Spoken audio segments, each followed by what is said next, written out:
It's time to tee it up and kick it off.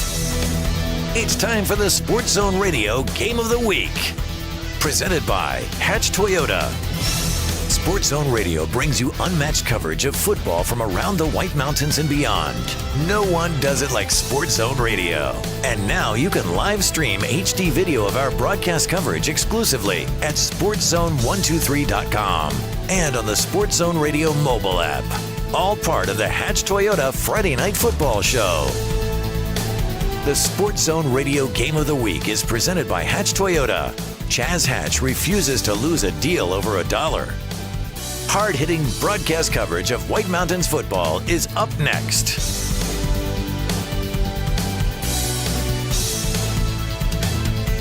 Now, let's take you out to the field and join our broadcast team for tonight's Sports Zone Radio Game of the Week.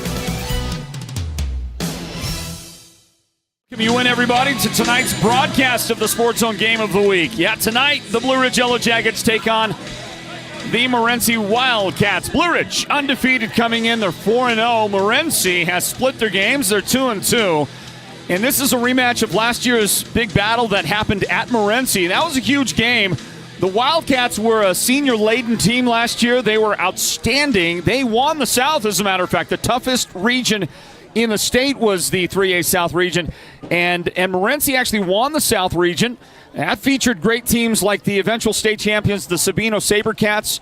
It included the Safford Bulldogs, who were very physical, and a lot of seniors on that team as well. A good, solid club, and then Push Ridge was also part of that South region. But Morenci was the champions of the regular season down there, and all Blue Ridge did was make the long trip to Morenci and defeat the Wildcats on their home field, part of a 3-victory season over South opponents by the Yellow Jackets. They beat Morenci, they beat Safford, and in the playoffs they beat Push Ridge. What a season last year was for an overachieving Blue Ridge Yellow Jackets team. But this year they're 4-0, and now it's a chance for Morenci to return the favor, see if they can get some vengeance tonight here at Paul Moro Stadium.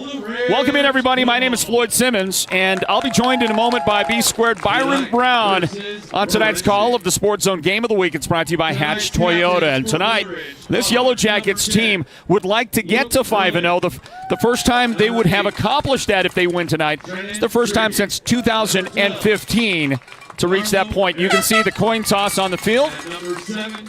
And tonight's referee, by the way, Blue Ridge wins the toss. The Yellow Jackets want to receive it. They want the ball right from the get-go. And that's going to put Morenci on defense to start. And Morenci has chosen to defend, looks like, the south goal to get this thing going at Paul Moro Stadium. So Quinn Ashton there is the referee, and this is the first season, I believe it's the first season we've seen Quinn at the varsity level wear the white hat. And if I'm not mistaken, he has taken a position as referee this season because Paul Hancock, usually a referee, is sitting out some portion of the season. I don't know if it's the whole year, but he's sitting it out because I believe his son is playing football at St. John's High School. So, Paul, I'm sure a number of people miss you out there on the field. Meanwhile, this crew led by Quinn Ashton will take over tonight, call things for you. It includes a couple of guys from Snowflake. Aaron Hewish is there. Also, the boys basketball coach at Snowflake is part of this crew. We'll let you know all about that here in a moment, but first, it's time for the national anthem.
Give it up, ladies and gentlemen, your Blue Ridge Panthers!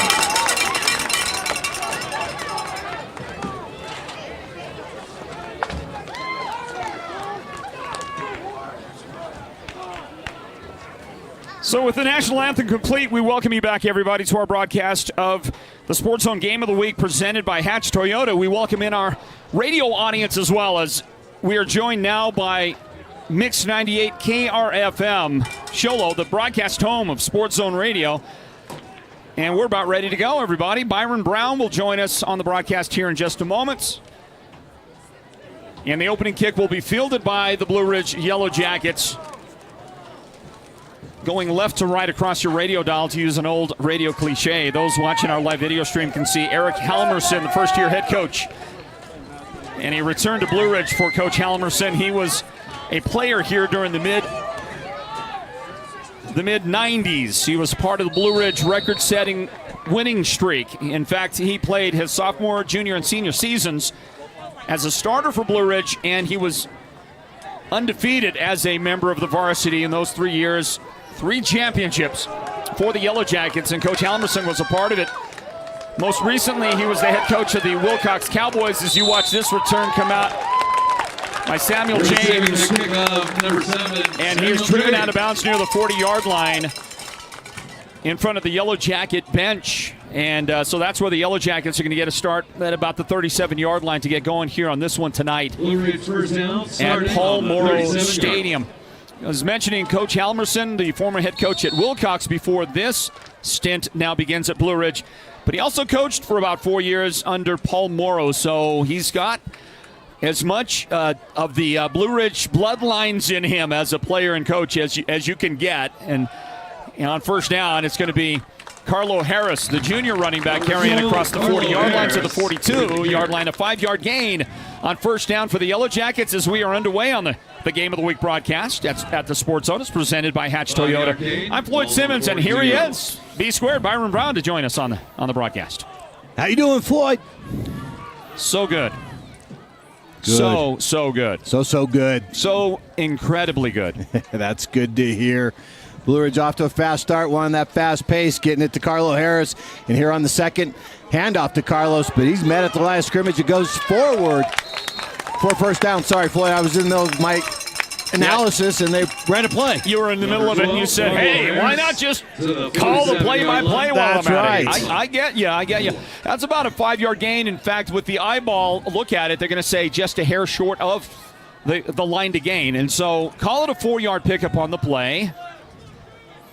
And the ball belongs to Blue Ridge, but third down and very short. And this is where you decide to take one over the top, isn't it, Byron? Absolutely, especially when you have an arm like Luke in the backfield. Instead, they'll give it again to Carlo.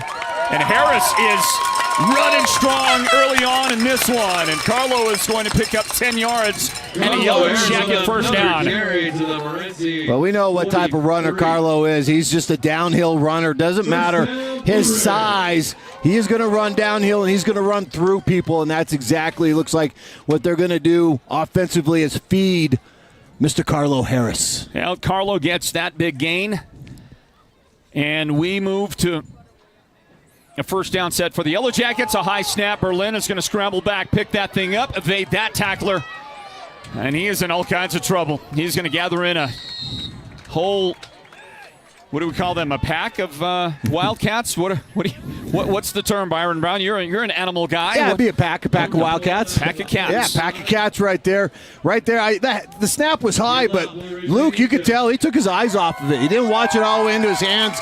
He took his eyes off it, went through his hands, and now Blue Ridge finds itself in second long situation. Well, let's see if Luke and company can make it up right here. After a 12-yard loss, here's a deep throw into single-man coverage. That's going to turn the receiver around. That was moving toward the sideline with Samuel James, and he thought that was going to be something more toward the sideline. Instead, it kind of fluttered and floated out of the hand of Berlin, and it goes back to the middle of the field and obviously incomplete. Well, it's always difficult for a quarterback when you're rolling to your left, rolling to your left, and you're right-handed right there. Luke trying to throw back, and yes, the James was going toward the sidelines, but I believe because he's going to the left, he didn't have the footwork, and Luke, the ball got away and went to the middle of the field. Now Luke's going to get another chance to roll to his left and throw, and he had a man wide open with a big chunk play waiting for him, and once again, it's incomplete on the far side of the field for the Yellow Jackets. Yeah, the receiver I don't know if he never saw the ball. He got lost in the lights because Luke put it on him, and that should have been a caught for a reception and then put it down to fourth and short for the Yellow Jackets, but instead, it's going to go for naught. Yeah, Brian, I think you're right. He lost it somehow, and he was turned around once again. It was seemingly a catchable ball, and the receiver unable to haul it in. By the way, that was Brecken Sarche, the intended receiver, the junior wide receiver. And guess what? Morenci's going to get the ball for a first time today on a kick by the Yellow Jackets, and a good one. That's going to take a great bounce, hits at the 20, and it's going to roll. Might have even gone inside the 5-yard line if not for the exuberant coverage by Brax Clough, and it will be down somewhere closer to the 10-yard line, maybe the 9, one way or the other. After a good punt, the Yellow Jackets defense will take the field, and Morenci will have their first opportunity here on offense tonight. Nice punt right there by the Yellow Jackets, pinning the Wildcats deep. I agree, Floyd. I think Clough could have let it roll a little bit more. It probably would have got down to the 5 or the 4-yard line, but Clough still downed it about the 8-yard line of the Wildcats. See, the Blue Ridge defense has been very, very good so far this year. It's the Wildcats taking over from their own 8-yard line, and they give it over the right side for a gain of about 5 yards on the play. We'll call it, how about 6? Say a 6-yard pickup on the play to bring up 2nd down and 4. Last week, Floyd, against Mingus, the Blue Ridge Yellow Jacket defense gave up, are you ready for this? Gave up negative 36 yards rushing. And they had 11 sacks. 11 sacks and negative 36 yards rushing last week against Mingus. I wasn't ready for that. Wow. What a stout defensive effort. Here's the give. The quarterback's going to end up with the ball himself. And he gets a huge gain, crosses the 30-yard line, and we'll just have to see where they finally mark him down. It looks like the 33, and that would be a 19-yard pickup on the play. And a Morenci first down. A little mix-up in the backfield? A little mix-up, and that's what creates the hole because everybody's in the middle thinking the run's going to go right up the middle, and the quarterback's trying to figure out where am I going, and he bounces it to the outside. No defenders there, and he picks up the first down. Huge gain for the Wildcats. They'll run again and have to bounce it outside. Well, that's not going much of anywhere. Great defensive pursuit out there. And you'll have to help me a little bit on who got to the running back, Byron, but that's going to be a loss on the play. Was that Trenton Tricky? If that's number 8, that was Trenton Tricky right there. One thing that I see the defense doing is they're getting caught inside, but if they've got speed like this, they can run down the running back, then they can get inside, but they got to be careful because Morenci may have the speed to bust one outside. Marcus Lucero was the ball carrier on the previous play, and now they'll bounce it out the right side, and that's going to be a gain. The push out happening short of the first down with a marker down behind the runner. That was Julian Aragon. Aragon, the ball carrier, but it does look like a penalty will get marked against Morenci, and that run is not going to count. Well, just as I was saying about pinching inside and getting beat to the outside, right there on that offensive play, the Yellow Jackets are getting caught inside. They got blocked, and it was a very good run to the outside, but unfortunately for Morenci, and I don't think it had anything to do with him getting open around the edge, it was a holding on the inside. So the mark-off will make it 2nd down and 20 after the 10-yard holding penalty, and we're back to a 2nd down for Morenci's offense. Their quarterback, Chris Lopez, is a senior. And Lopez will go into center here with 2 men in the backfield behind him. And they're going to give it on a trap inside. And a great run by Lucero. He is able to bounce off the initial defender there who came up, I thought was planted well. That might be tricky again. And, Trennan is not, that's not going to happen to Trennan very often at all. He came up. You'll see him right here. He was in great position. I thought he was going to plant the running back, to be honest with you. But what did he do wrong there, Byron? Well, he was a little high, and he went high. He tackled up at the shoulder pads. Remember, low man wins, and he was not. He went too high. Yeah, high center of gravity. Plus, you got to wrap up, don't you? Here's the carry right side. Look at the nice cutback, and that's going to be near first down yardage after a previous 12-yard gain. It was 3rd down and 8, and this time the runner, Aragon, gains, it looks like just, enough yardage. He needed 8 yards and got the 8 for the first down. Well, I believe, Floyd, is if Blue Ridge redid their field like Sholo did, we would have this issues right now. It'd be nice and flat. We'd have no crown. So we could see it straight across. We'd be able to see a little better? Yes. Okay. Look, if Chuck Copeland can look across the field and know if it's a first down or not by a nose of a football, it made a difference. I think that was Lucero again on the carry. 5 yards for the Wildcat running back, and there was an injured player on the turf. It was 0 for Morenci. That's Lucero. And the injured player, the hurt player, is Gage Rodriguez for Morenci. And we, of course, hope that he is going to be okay. 2nd down and 5 will be the situation in a moment with the Wildcats approaching midfield. 5:47 on the clock in the first quarter. And we will grab a timeout. Everybody, do stand by. We'll return again to Blue Ridge High School in just a moment. This is the Sports Zone Game of the Week presented by Hatch Toyota. Have you heard the big news? At White Mountain Regional Medical Center, we are bigger and better than ever. With our newly expanded emergency room facility and capabilities, we are even better equipped to handle your urgent needs with the care and efficiency you deserve. Discover the new standard in healthcare, right in your backyard.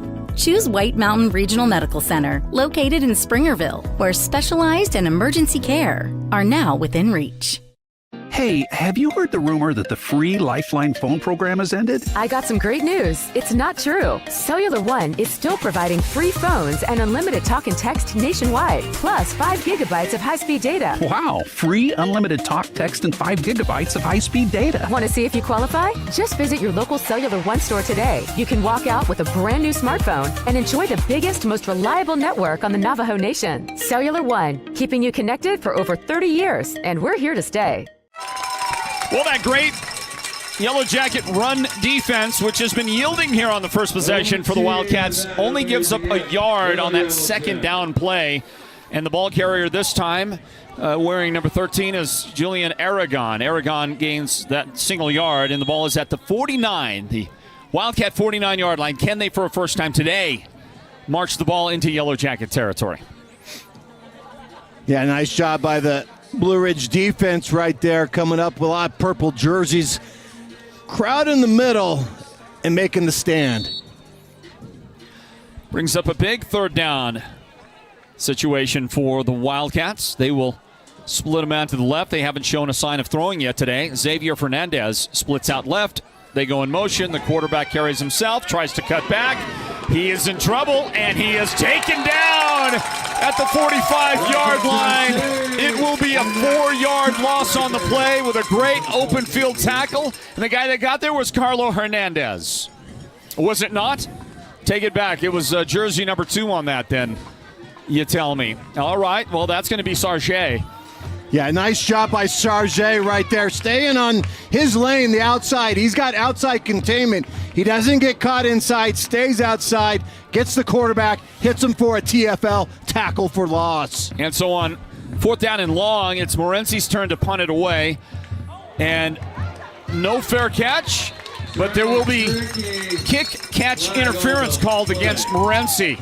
Trennan Trickey was back there to field the ball, and the coverage for Morenci arrived at just about the same time the ball did, and that'll result in a penalty, and we will call that kick-catch interference. And I believe how many yards is that? Is it 10 or 15? I think it's 10, but if it's like pass interference, that'd be 15. So you got interference with the attempted catch. Yeah, it looks like it's going to be 15. because they got it at the 22.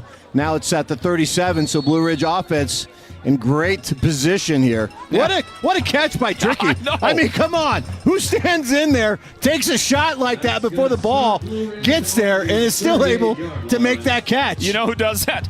Trenton Tricky does that. Nice job by Tricky. You're not going to meet a lot of other guys that have that kind of mentality to do it. Here's the give. And trying to get some yardage through the left side is Carlo Harris. And he doesn't get much out of it. In fact, he lost a yard on the play. Good defensive front work by Morenci. Yeah, right there. Nice little run blitz. It's a delayed run blitz. They kind of wanted to make sure it was a run. Then all three linebackers came up and helped out to stop Carlo Harris. So the -1.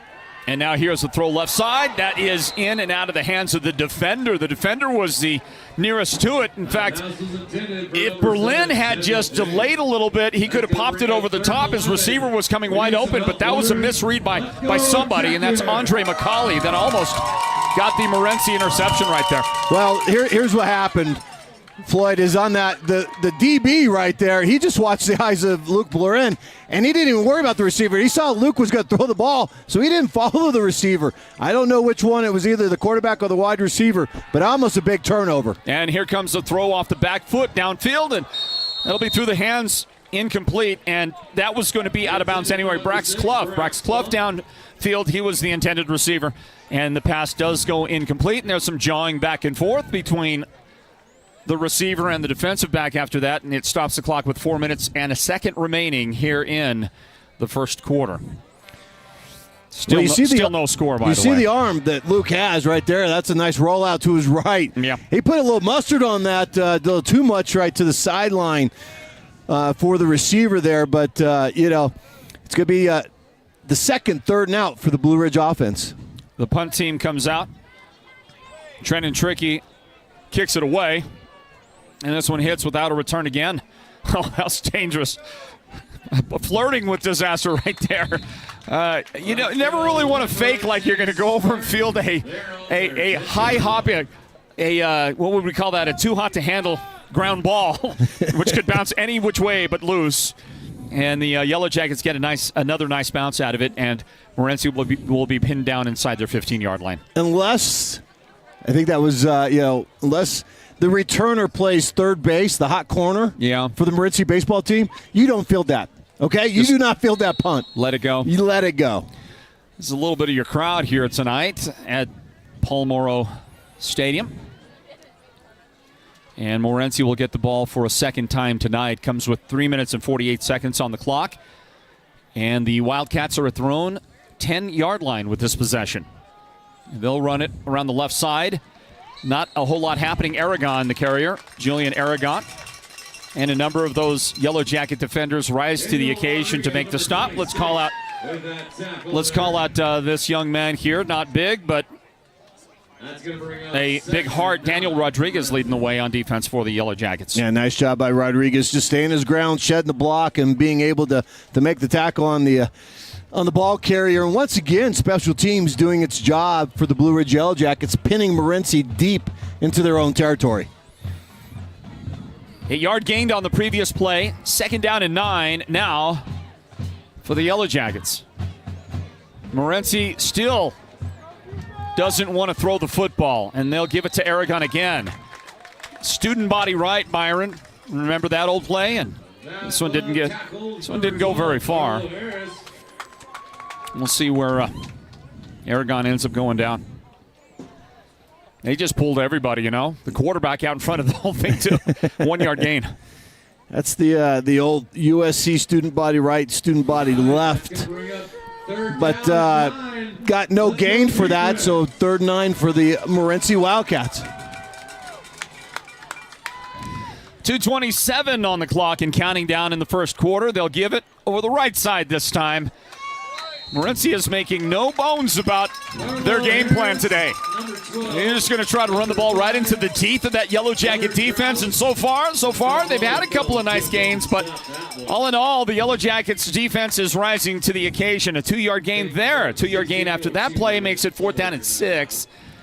And it's time again for a Wildcat punt. And so Neither team has been able to sustain a drive yet as we get under 2 minutes remaining in the first quarter. No score yet, no score here at Paul Moro Stadium. And the Yellow Jackets are going to get it back in a short field. This is a very short kick. It hits at the Wildcat 35, and it's down at the Morenci 38-yard line. So a 3-and-out right there. The Wildcats did pick up a couple of first downs the first time they had the ball.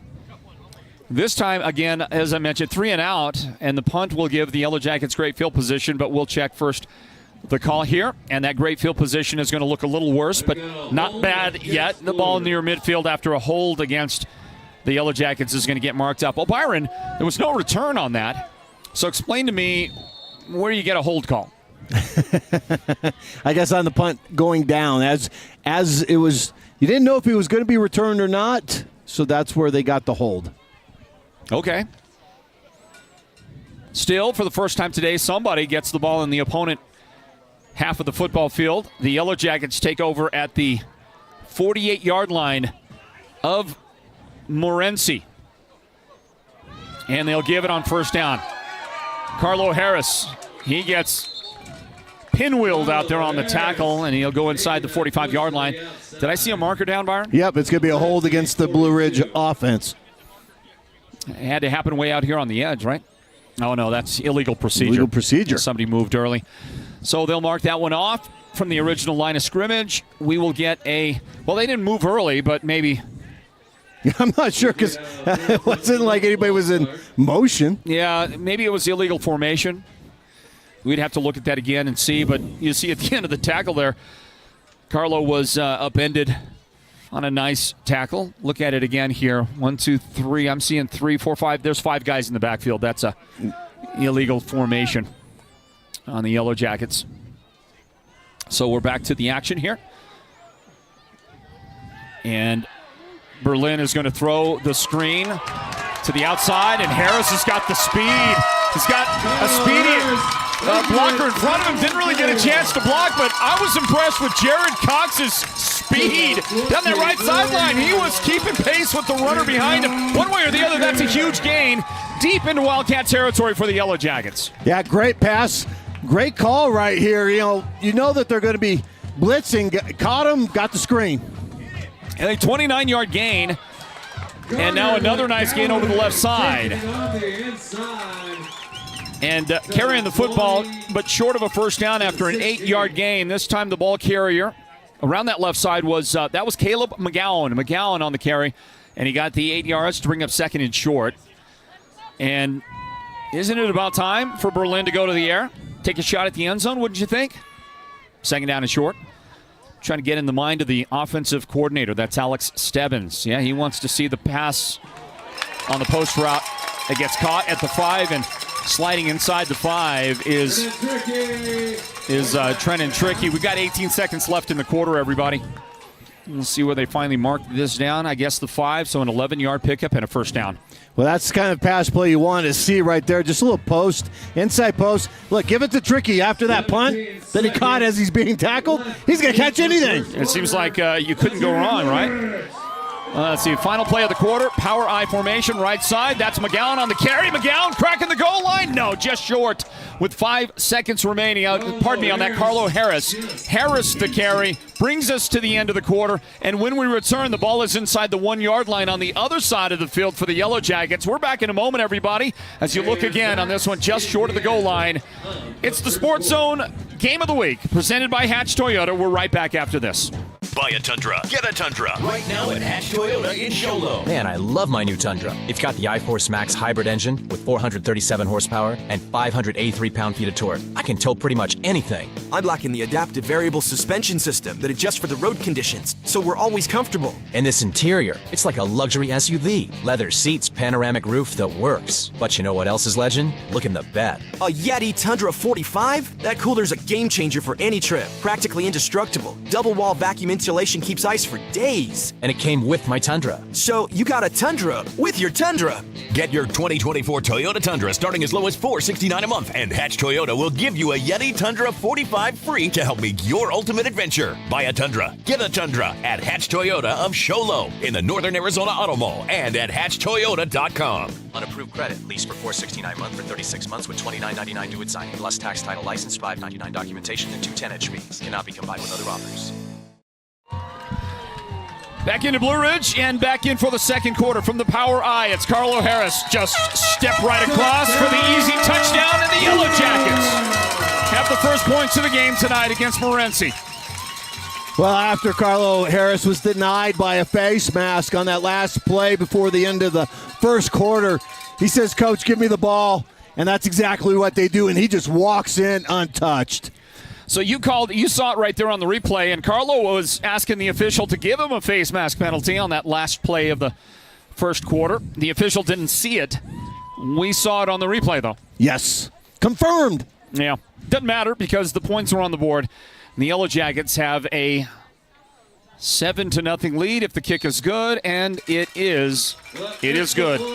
So the second quarter gets underway that way. Coach Halmerson and the Yellow Jackets have a 7-0 lead over Morenci, and we'll grab this timeout and return in just a moment, everybody. Don't go anywhere. It's the Sports Zone Game of the Week presented by Hatch Toyota. When it comes to paint, whether you're looking for interior or exterior paint, Dunn Edwards provides quality solutions to make all your painting projects look professional. And the home of Dunn Edwards in the White Mountains is Ace Hardware in Show Low, Pine Top, and Heber Overgard. Thanks to Dunn Edwards, Ace has the best interior paint for your home or office, and their exterior paint will stand up to the wear and tear of our tough seasonal weather.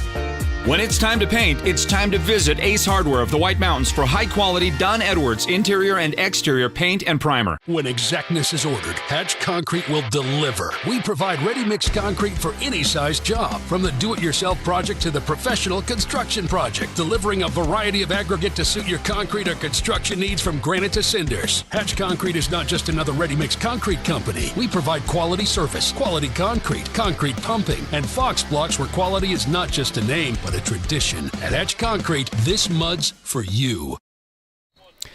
Back to the action, everybody. Welcome back to Blue Ridge High School. Floyd Simmons along with B-Squared, Byron Brown, and our crack statistician, the lovely Sonia Simmons, standing by, and we'll look at some numbers that she has produced for us from that first quarter in a moment. As you look at the coverage team for the Yellow Jackets, swarm the return man, and very little on the return, and a very late flag also thrown in, maybe a couple of flags at the end of that play. And we'll see who gets called for the 15-yarders, right, Byron? If you get a penalty that late after the whistle, somebody was not as sportsmanlike as they could have been. It's either one or both. Personal foul against the Yellow Jackets. That's Morenci. Pardon me. We did switch sides of the field, didn't we? I know. You're preoccupied from yesterday's one of the greatest games ever by your team and the one player, Otani. Yeah, one of the, is it the greatest individual performance by a hitter in a baseball game in baseball history? It might have been. Joe Davis, the play-by-play guy for the Dodgers, certainly thought so. As you get the Lucero on the carry. Marcus Lucero carries the ball, and that's going to be a yard loss on the play for the Wildcat. Well, I don't know. Let's see. 6 for 6, 3 home runs, 2 doubles, and a single with 2 steals. Yeah, it's hard and 10 RBIs, by the way. It's really hard to beat that. It is really, really hard to beat those numbers, that kind of performance. It was unreal. 2nd down and 11 after Lucero lost that yard. They'll toss it and try to come around the right side, and that's not going to go very far. And Carlo Harris was in the middle of it. Several other of those players up front. I thought I saw Anthony Seitz around the ball as well.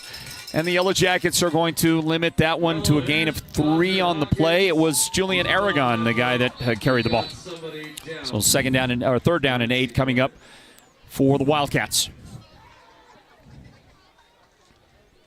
Great look from field level by our production team, and we'll stop play for a moment. There's another Morenci Wildcat player that's down on the field. But the Yellow Jackets working on win number 5 if they can get it tonight. They are undefeated 4-0, and with the schedule in front of them and the improvements this team has made in the offseason, I got to tell you, as you look at Hunter Krause, one of the linebackers and running backs on this squad, there was a pretty solid chance that the Yellow Jackets, Byron, could end up running the table in the regular season. And I know the rest of the East doesn't want to hear that. Payson and Round Valley and Sholo are going to, fight their way into making sure it doesn't happen. But, I'm not saying the odds are in their favor, but, it's an achievable proposition for the Yellow Jackets. Well, nowadays, don't they have like the win percentage index, right? And if you look at Blue Ridges, they got to be favored in the rest of the way for them. Next week they play at Safford, and then you got the region games. You got Payson, Fountain Hills, Sholo, and Round Valley. So it'll be very interesting to see how that stacks up and how the 3A East is going to stack up here. Payson has done very well. Sholo and Round Valley still trying to get their footing to see how that goes. But Blue Ridge, so far, is taking care of business in their first 4 games. And you can see that the player injured who helped himself up off the field and was able to jog off under his own power, that was Julian Aragon, the ball carrier on that previous play. And Julian looks like he's okay. Certainly hope he is. Here's a pass caught over the left side, but the Yellow Jackets are all over that. It looked like a play designed by a team that wants to run the football, Byron. It didn't seem like that was the best chance that Morenci could have given themselves there. Just kind of a naked receiver out there without really a whole lot of help from anybody else on the interior. I didn't see much of a screen set up, and the Yellow Jackets decided they would go ahead and take care of that. Xavier Fernandez caught the football, and he gained 2 yards, and that's it. And Xavier is going to go back to coach and say, hey, let's not run that ever again because there was 10 purple jerseys that tackled me. Let's scrap that one. Yeah. Yeah, I might agree. 10 minutes and 9 seconds on the clock with a punt for the Wildcats, and that one's going to bounce and hit and go out of bounds shy of midfield, so the ball, again, will belong to the Yellow Jackets with really good field position. They're going to be at the 48-yard line of Morenci, which is essentially where they started their previous possession that resulted in a Carlo Harris 1-yard touchdown run. Floyd, Blue Ridge off to their 4-0 start. First one for a long time since they've got off to four straight wins. But a little fun fact, and we know that Helmerson has had a long coaching career. First time he's been 4-0 since in his coaching career. As a head coach. Okay, handoff. And look at Carlo Harris bouncing off guys and taking off. And there he goes down the right side. The Jets are on. And Carlo is going to take it to the house. The question is, will it stand as the umpire threw his flag? Normally that's going to be a hold call identified by the umpire. But I'll tell you, for a moment anyway, that's going to breathe some life into this Yellow Jacket contingency of fans. What a run by Carlo Harris. It's a great highlight. I'm sure we're going to look at that highlight a number of times, though it looks like the play itself is not going to stand. Yeah, nice job by Carlo. He got boxed up inside. Don't know if the hold helped him, but he bounced out. And once he got to the outside, as you said, Floyd, he turned on the Jets and was gone into the end zone. They mark it off from the spot of the foul, which was a yard deep into the backfield. Did you get a good look at it, Byron? Yeah. The offensive line. That was the right call. It was the right call.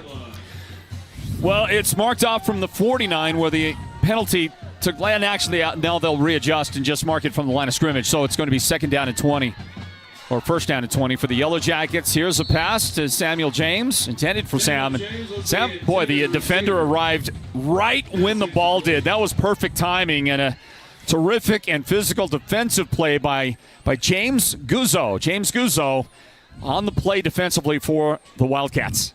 Yeah, nice job by the defensive back. That's perfect. Right there, Guzzo right there coming up and separating James from the ball. Even though the ball was a little high, but James had it through his hands. But great play by the DB. And delivering the kind of hit that's going to have Samuel James thinking about that crossing route a little bit in advance when it's called again. Guzzo with a great play. Second down and 20 now. The Yellow Jackets at their own 42-yard line. Berlin wants to throw that sideline route. There it goes. He's got his man. The pass is just off the fingertips. And you know the receiver was trying to find it up there in the night sky. That's Trenton Tricky. And he felt like he slowed up right there, Byron, and didn't keep his pace. He probably would have ran right underneath that ball had he kept going. Yeah, you know, that's the second receiver that's had a little problem trying to find it in the lights, and I think he wasn't quite sure, and then by the time he did, it's right there, right off the fingertips. Just off the mitts there. And it brings up third down now and 20 for the Yellow Jackets. Surely they go to the air again here, don't they? And you see, I think, well, that was McGowan came off the field. They'll go in the air, but don't call me Shirley.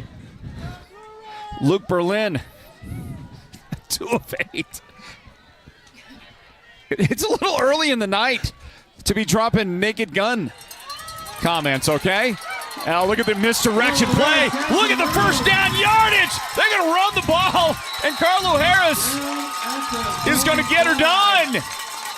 Big gain from the Yellow Jacket 42-yard line and a first down for Blue Ridge. They'll take it right to the 25 of Morenci. Well, Morenci defense was thinking the same thing. It's going to be a pass, but instead it's just act like you're going to roll out, put the ball in the belly of Carlo Harris and let him do it all by himself out there, nobody around. And unfortunately, on the tackle, he gets rolled up on his ankle. McGowan is going to carry it this time, and he's got a good gain. Short of the first down, but inside the 20-yard line. For Carlo, now 7 carries, 56 yards in the game. But you mentioned he's getting some treatment on the sideline right now. Yeah, it's that dreaded hip drop. The hip drop that did it to him. And no hip drop this time as you see McGowan spin into a 6-yard gain and then get denied by the much bigger defensive lineman. How did you like that play? Well, everybody thinks it was the face mask, but he just grabbed the jersey. It was on the shoulder pad, and he just brought him down with one hand. Just reaches out. What kind of strength is that? He just reaches out. That's Isaiah Cook who reached out and just grabbed something. Yeah, look at this. This is right there. Watch the shoulder pad, the jersey right there by the shoulder pad, and he just brings him down. 6'1", 270. Isaiah Cook making the tackle on the diminutive Mr. McGowan. And we'll get a mark off against the offense here. Instead of third down and 6, they'll mark 5 yards off on an illegal procedure, maybe a false start. And it will be third down and about 11 now for the Yellow Jacket offense as we remind you that coming up at halftime, it's the Mountain Mobile Auto Glass halftime report. The halftime report at halftime. But first, Blue Ridge wants to spend their first time out here in the first half, giving us an opportunity to sit here for a moment and talk about a couple of things, okay? All right, so I mentioned Mountain Mobile Auto Glass halftime report is on the way at the break. I also want to mention and say thank you to Perkins Cinders. Perkins Cinders helps us bring you the Friday Night Football Show Hall of Fame. The Hall of Fame, Byron, and very soon we'll induct a couple of new members into our Hall of Fame, and this year we'll announce some new names that have yet to be unveiled. 2 people that are waiting on their inductions that have been announced already from last season. That'd be Rathan Reisdorf, the great Sholo quarterback, and Marcus Bell. Marcus Bell, the St. John's player, the Round Valley coach, and a true living legend of White Mountains football. Marcus Bell will be inducted into our Hall of Fame. Well, 2 very, very worthy candidates right there going into the Hall of Fame. And right here, back in the action, I think this is 4-down territory for Blue Ridge, so they're going to try to get what they can, and then they'll end up going for it if they're short. Third down and 11. And a swing out to the right side. That's actually a backwards pass to Trenton Tricky, escaping two defenders, and he is going to work his way down to the 20-yard line. There's a late flag that comes out. And that looks like it's against the coaching staff. It might be. Of Morenci. Might be sidelines, yes. It's a sideline warning against Morenci. It ends up being a 7-yard run for Tricky. Check and see it. Yeah, that's definitely a backwards pass, isn't it? The lateral to Tricky. And he shows a little bit of his speed there, crosses the 20, down at the 19-yard line, and 4 yards to go. 4th down and 4 for Blue Ridge here. 4 down territory. 4 down territory. And Carlo Harris is still out. So let's see what the Yellow Jackets do on 4th and short. So that puts Carter McGowan in the backfield, and the Yellow Jackets draw the defense offside with the oldest trick in the book. They've fallen for the oldest one in the book, Byron. That's the only thing that's more obvious is never get into a land war in Asia. But other than that, your 5-yard mark off, and you've got the ball if you're the Yellow Jackets inside the 15. And Carlo is back in for this play, and he'll get the football, and he's got a first down. He was buried by Isaiah Cook, that big defensive lineman. That is a lot. That's a lot of a lot of beef coming down on top of you there. Carlo and his brother, they bull ride. Okay, they ride bulls. Yeah. But that time the bull was riding Carlo. Yeah. Okay. Yeah, that's a lot of beef right there. 2nd down and 6, straight ahead. Yellow Jackets parked right now at the 10-yard line of Morenci, and a 7-0 lead for the Yellow Jackets, trying to build on that here in the second quarter. And it is going to be Carlo again. Harris the carry, and Harris gains 2 on the play to bring up 3rd down and 4. Yeah, Carlo's trying to, he's one tough guy. But those big guys up front for Morenci, when it maybe one, but you can't take on all 3. And he got short gain right there. 6 minutes and 25 seconds remaining here in the first half at Blue Ridge High School. The Yellow Jackets taking on Morenci.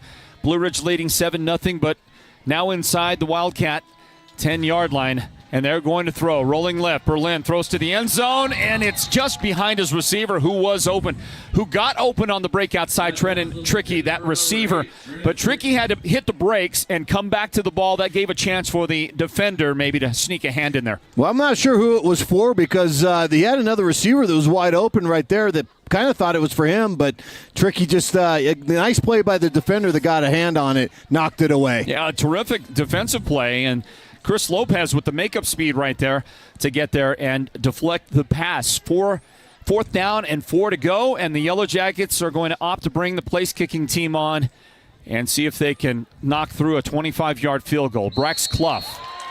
And once again, the hard count, the defense jumping. We're going to add another 15 yards. Yeah, a late flag again comes out from the referee. I don't know, maybe that's something about the celebration. I don't know, but he's looking toward the Morenci defense. So there's the encroachment penalty on the defense, and now the unsportsmanlike penalty against the Yellow Jackets. I believe the offensive lineman didn't realize that the play had been dead, and he kind of started blocking downfield. Okay, let's see if we can find out what happens. There's the movement.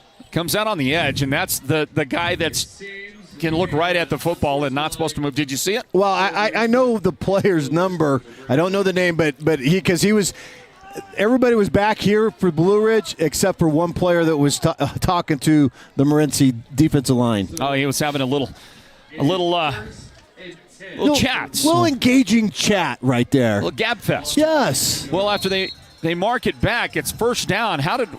You're going to have to help me understand why it's first down. Oh, yeah. I get it. They got first down on the encroachment, and then the unsportsmanlike was after that play. So the Yellow Jackets are back to the 19-yard line with a first down, and then they run it up the middle to gain 5 yards. Well, this is just an opportunity for Blue Ridge to score a touchdown and run time down off the clock.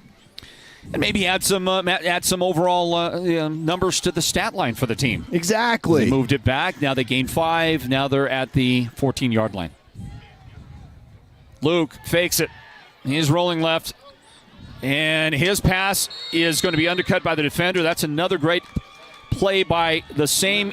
Well, first of all, intended receiver was Trenton Tricky again, like the previous time we saw that happening in that area. But Chris Lopez, who plays quarterback on the offense, is also turning into, it looks like, a terrific defensive back, and he has another shot at an interception right here, and it's just going to be, well, Tricky is able to reach a hand in there and turn into the defender that he is on the other side of the ball. It was role reversal right there. The DB becomes the wide receiver becomes the DB. And again, Luke going for a Tricky, but he had the tight end open underneath. So 3rd down and 5. 2 men split out left. There's a slot on that side, a solo receiver to the right of the formation, and Berlin is going to throw in that direction, trying to set up a screen. Somehow gets it away, but the defense read that beautifully. And so this bend but don't break defense for the Wildcats makes another play here. Got a lot of pressure on the quarterback and allowed Shane Sabalos, linebacker, to come up, step up, and knock the receiver down. Yeah, and there'll be a big loss on that. Sorry, what happened right there is the big guys up front for Morenci were able to put pressure on Luke. He had to pump fake, and that took time. And once he had to pump fake and go the second time, that allowed the defender for the Wildcats to come up and know, hey, this is going to be a screen pass to Carlo Harris. I better get there. He does, makes the stop. -6 yards on the play. How about Luke Berlin's first half stat line? It's been better. 4 out of 12. For 41 yards so far, and the defense has had their hands on 3 of those passes. They've all fallen incomplete. We get another Yellow Jacket penalty. I don't know what's going on with Blue Ridge right now, but here toward the end of this drive, they have things are falling apart right now, and they're in a little bit of disarray, and I think that they're looking forward to that halftime and see if they can straighten some things out here in about 4.5 minutes. Berlin again rolling to his left, and the Yellow Jackets like to do that, get him out of the pocket, throw downfield, and that one again was something that may have been interceptable by the same guy that's been back there at least 3 times, and he is the safety. That's Chris Lopez. Lopez, great play by Lopez. That's why he's the quarterback. Watch this. He throws it down. He has the interception, but you know why he threw it down? Because he knew that if he intercepts it and gets tackled, it's an incomplete pass, we get it up there at the 25. If I catch it and I get tackled or I fall down, it's at the 5-yard line. It was heads up. Great understanding of the game right there. Absolutely. But I'm going to tell you this. Very few people want to give up that interception as a stat mark. But here's the other thing. If you look at it again, maybe we'll go back and see it again. But to me, he catches it and he fumbles it is what happens on the play. It looks to me like a catch. A catch. Nope. Throw it down. Nope. That's a fumble. No. It was all in one motion. He caught it and threw it down all in one motion. No fumble. Incomplete pass. Andre McCauley carrying the ball around the left side, and Andre's going to lose 2 yards. Also, you got to remember the new rules, right? He's got to come down with possession. He didn't come down. He threw it down as he was coming down. He hadn't touched a foot yet. He just, wham. Got to have control. The Yellow Jackets move to defense. Morenci takes over at the throwing 25-yard line. A 2-yard loss brings up 2nd down and 12. We have yet to see the Wildcats throw the football. And they've thrown it one time. My bad on that. And the give up the middle is going to go to, I believe that was Lucero carrying the football. Or was it Lupita? Let's take a look on the replay. Look for that jersey number. That's Lucero. And there's Noah Chi, and Anthony Seitz is there. Help make that tackle. No gain on the play. Well, the Blue Ridge defense doing exactly what they do, and they made an adjustment. They were run blitzing in that first possession where Morenci was able to move the ball, and here they have not. They've just gone back to their basic defense and have stopped them. And Morenci is going to try and throw, and look at that. He gets a block from one of the Yellow Jacket defenders, and that's a long way to run for a short gain, maybe 3, maybe 4. Late flag comes in after the play. And we're gonna count it all up for you. But the ball carrier is the quarterback who tried to throw but couldn't, Chris Lopez. And we'll see what the officials decide this is all about. It's going to be a personal foul, blindside hit. And then they may add another 15 because the guy decided to say a few things to the Blue Ridge defender that he just blindside blocked. Unsportsmanlike, and how many have we seen today of those? I think this is the 4th one. That's against the offense, against the Wildcats. And that's the only penalty that we're going to get called here in the moment. Take a look again. This one's going to take a while to happen. Now watch the block by one. Watch Noah Chi get blocked as he goes to pursue right here. Kind of one of his own guys, and the offensive lineman get in the way. And where's that blind side hit? Right there. There it is. Right there. Boy, and then the guy goes and tells him about it. It's a big hit. And then, yeah, you've got to, ask the guy if he liked it. How did you like that? 2 minutes and 41 seconds. 41 seconds on the clock, second quarter.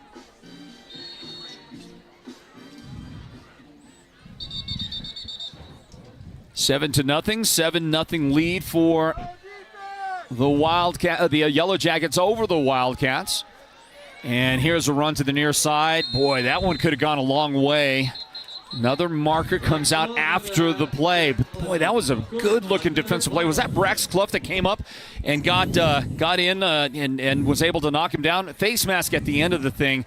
But that was a terrific play by Clough. There's Brax on your screen as he came up and pierced that.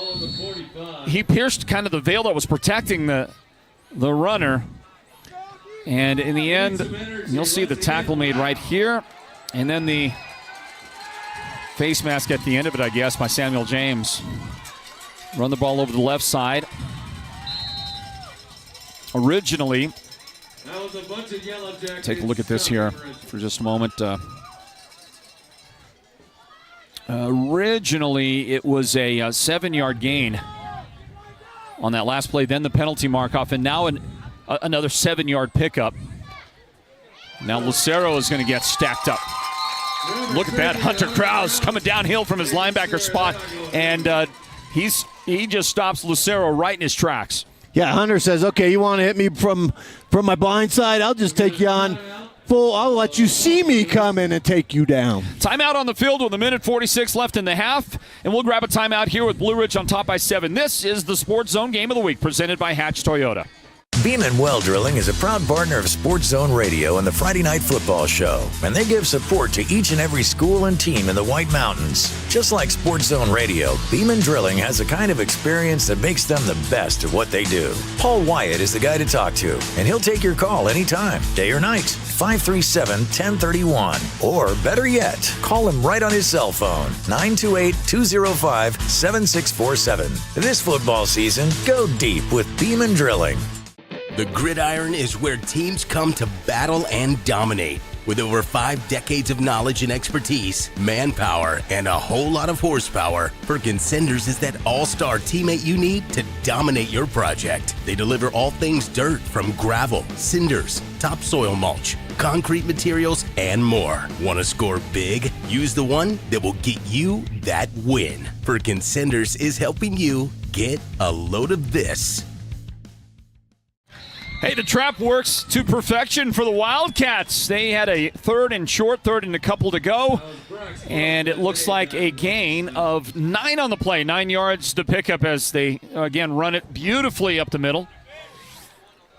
And they'll go quickly to the line and run again. Anthony Seitz is going to wrap up the running back this time. I believe that was Aragon. He carried on the previous play. They'll give him the ball again, and Seitz drops him for a 1-yard loss. Didn't really drop him, did he? No, just rode his back for the 8-second count, and then they called it. Yeah. And then another timeout is requested on the field with 1:26 remaining here. We forgot to ask our friends running the scoreboard here if they would keep track of the timeouts on the. So you see, it looks like we've got a full complement of 3 timeouts each, but there was a timeout taken right there by the Wildcats. Okay. So the Wildcats have 1 left. They got the 1 left. The Yellow Jackets have 2 left. And we've got 86 seconds left here in the first half until the Mountain Mobile Auto Glass halftime report after the game tonight. After play-by-play ends, after our post-game wrap-up, our discussion with the Sports Zone Player of the Game. That's brought to you by White Mountain Regional Medical Center. You can stick around for scores and highlights of the games that matter most to you on the Ace Hardware Scoreboard Show, the show the coaches call. Look forward to hearing from Michael Boyce, the head coach of the Sholo Cougars. They are at Paradise Honors right now. 2nd down and 11. Ball at the Yellow Jacket 39-yard line for the Wildcats. Deepest penetration into Yellow Jacket territory so far. They'll cross the 35 and go even further. And Morenci is going to hustle back and get the play call. It's a 4-yard gain on the play for Aragon, who is becoming the man of the hour right now on this drive for Morenci. The ball at the Yellow Jacket 34-yard line with 1:05 left in the first half. Handed off left side. This time it's Lucero carrying, and he is down at about the 21-yard line. Well, you got one timeout left. It's 4th down. What do you do if you're Morenci? Do you take that timeout or you hurry up and call a play? Good question. 4th down and 4 right here, and we're at the 45-second mark of the second quarter. And they'll try to dump a pass to a crossing route after rolling out to the right. It is going to be incomplete. Chris Lopez unable to connect with his guy, and we're getting an idea why this Morenci team likes to run the football. 39.5 seconds remaining here in the first half, and the Yellow Jackets are going to take over on downs. And see if, what do you think, Byron? Take a shot downfield, see if you can get yourself in field goal range. Well, Luke's got the arm. I mean, if you give him enough time, I definitely think you throw, James and Tricky, let him try to run deep routes.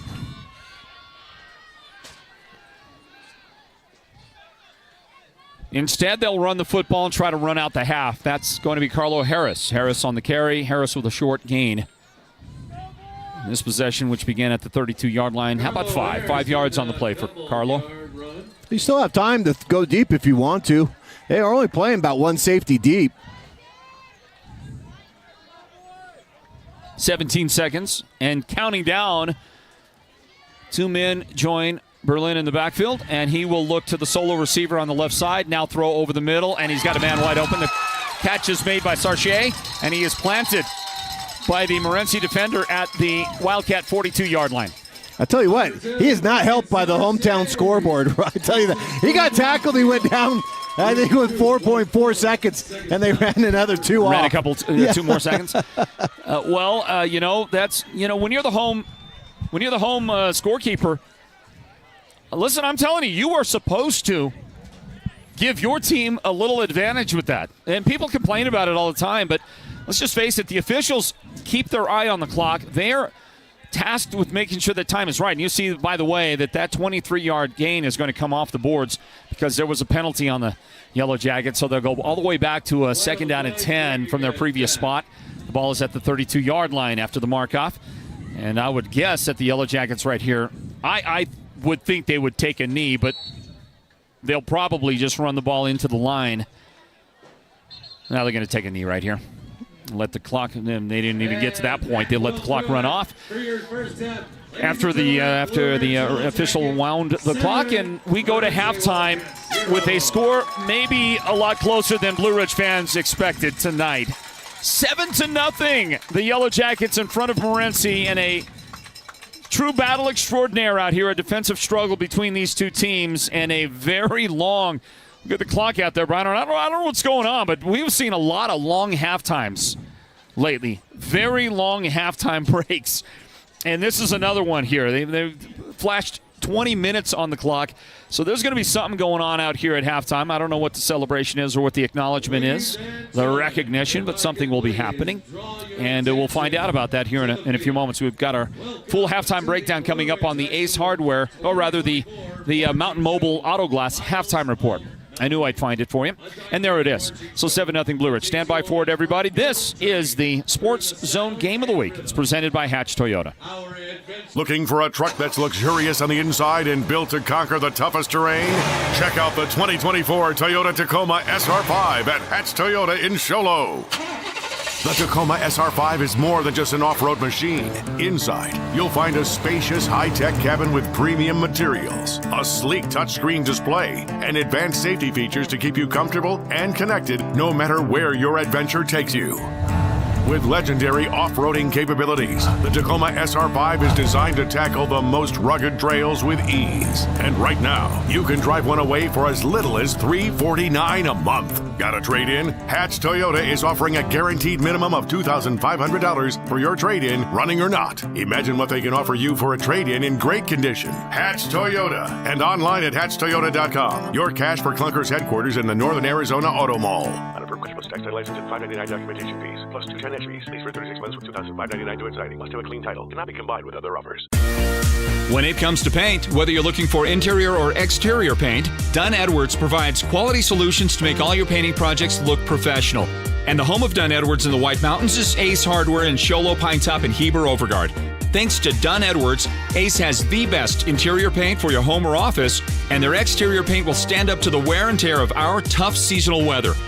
When it's time to paint, it's time to visit Ace Hardware of the White Mountains for high-quality Dunn Edwards interior and exterior paint and primer. Hey, Lifeline phone users, important news flash. If you don't use your phone regularly, it could get deactivated. Remember, use it, don't lose it. Call, text, or go online weekly to keep your free benefit active. Cellular One is here to keep you connected with our free Lifeline phone program, offering unlimited talk and text nationwide, plus 5 gigabytes of high-speed data. Stay connected with the largest, most reliable network on the Navajo Nation. Visit your nearest Cellular One store or mycellularone.com for details. When exactness is ordered, Hatch Concrete will deliver. We provide ready-mix concrete for any size job, from the do-it-yourself project to the professional construction project, delivering a variety of aggregate to suit your concrete or construction needs from granite to cinders. Hatch Concrete is not just another ready-mix concrete company. We provide quality surface, quality concrete, concrete pumping, and Fox blocks where quality is not just a name, but a tradition. At Hatch Concrete, this mud's for you.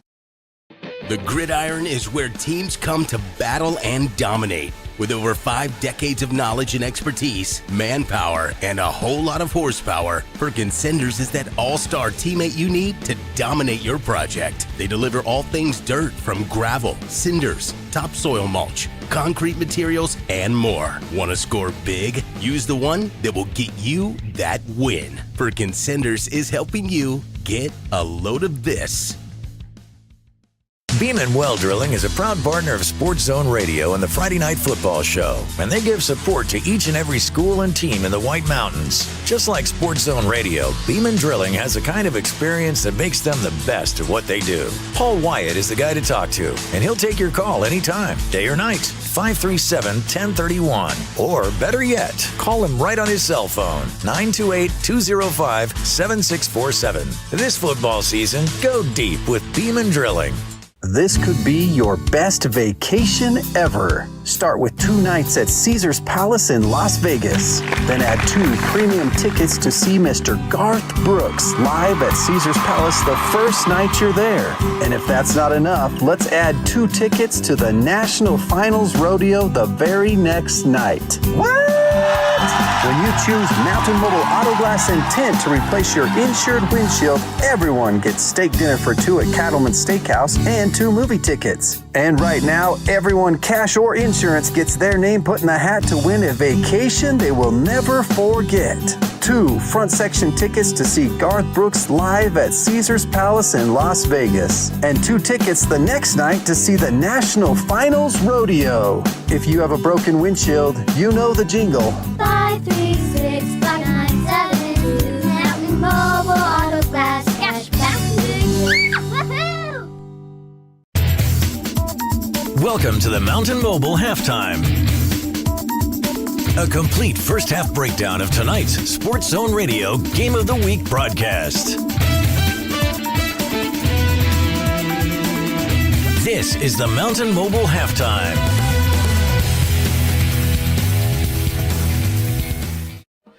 Hey, welcome into halftime here at Paul Moro Stadium at Blue Ridge High School. Floyd Simmons along with B Squared, Byron Brown.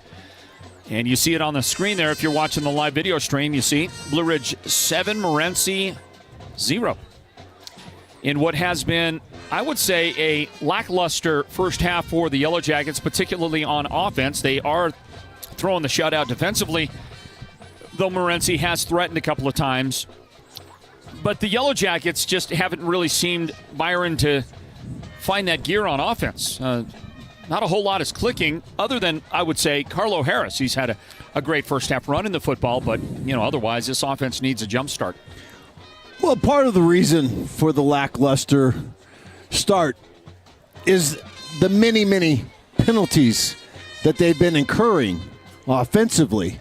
And anytime you have as many, I know we're going to get into the stats, but as many as Blue Ridge has had called against them, the flow of the offense gets disrupted. And they had a big play, Carlo Harris, touchdown. I think it was over like 50 yards, but it got called back. There was a hold on the play. And then other big plays or other plays that put you into long situations, and all of a sudden you have to change your play call.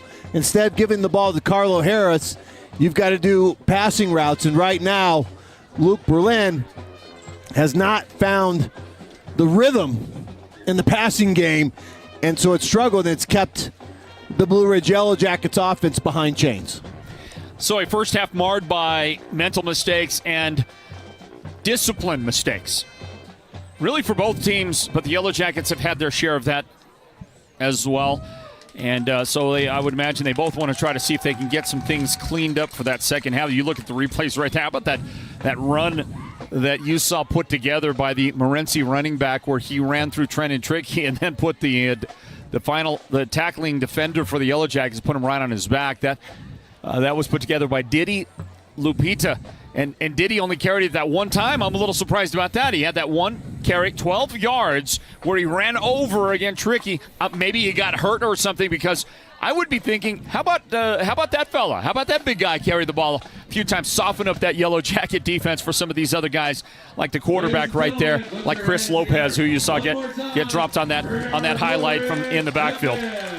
So we'll break it down for you. First, let's just talk about, look, the scoring recap. There's not much to it. There was but one scoring play in the entire game, and that one belonged to Carlo Harris. Harris capped off a short field drive for the Yellow Jackets. They gained possession at the end of the first quarter with about 96 seconds left in the quarter, gained possession at Morenci's 48-yard line, and they proceeded to go on a 5-play scoring drive. The first of that play on that possession was a 29-yard gain, and I believe that was Carlo Harris that picked that up in the rushing game. And then a few plays later, they gave it to Carlo for a 1-yard touchdown plunge on the first play of the second quarter. So with 11:55 on the clock in that second quarter, it was Carlo Harris taking it in for the score. The kick by Brex Clough was good to follow that, and the Yellow Jackets had a 7-0 lead, which is the same lead they have now. Morenci has been unable to do anything, but they have threatened once or twice. You look on your screen and you see some youth football activity here at Blue Ridge High School. And they're out there playing, and it's a good thing that Brett Favre or Tom Brady or the Peyton brothers aren't taking a look at this. They're not big fans of youth football at this age. 10 minutes and 23 seconds on the clock for halftime, a long halftime. And I guess this is why we get to halftime, because they're going to do the youth football out there. And so enjoy a little bit of that while we continue our breakdown here of this first half. Byron, when we go back and look at that half again, you mentioned a couple of the keys as to why we get to where we're at. But Carlo Harris has been a bright spot for the Yellow Jackets. He's the guy that scored that touchdown. And for Carlo running the football, you know, he has been the leading guy. You expect him to get most of the touches. You expect him to do most of the damage. 11 carries, 72 yards. That's 6.5 yards per carry against what looks to be like a pretty good Morenci defense. And he's got the one touchdown to his credit today. Carlo has been certainly one of the brighter spots for either one of these clubs tonight. Well, Carlo is going to be the main guy for the Blue Ridge Yellow Jackets. And he showed it. He's been able to take on the defenders, take them for a ride. He's been able to he had the big run hauled back. He had the screen pass that set up the first touchdown. Carlo Harris is a guy that is not going to back down from anybody. And when you give him the ball, he's going to look for a white jersey to run over if he doesn't have any room. And, that's what they've been able to do. And they've tried the offense for the Yellow Jackets have been able to try to get a little passing game so that the Wildcat defense doesn't key in on number 12. But unfortunately, they've had a few drop passes, and then, Luke just hasn't quite got into that flow. quite yet. And part of that flow, not only is the penalties, but give credit to some of the big guys up front on that Wildcat defense. I know we called their names out quite often, but those guys were putting pressure on him, and it made him hurry up his throw. So, look, it's good. Come down, second half adjustments. I still think you got to give Carlo the ball. Get him, run some different plays for Carlo to get outside, and then try to bring Luke in. I agree with that. Carlo, by the way, he averages 144 yards rushing per game coming into this, and he is right on pace for that tonight. I mean, he is exactly on pace for that because he has 72 yards rushing. Double that, and that's 144. His average for the season, and that's what he got in the first half of this game. I can't believe you know what double 72 is. I mean, that's that Holbrook education. I didn't think it was going to come through. Holbrook math is on a different level. Catalina High School math is not the same, Byron Brown. I know. It's Catalina math is more like calculus. Yeah. You go with that one, okay? You go with that one.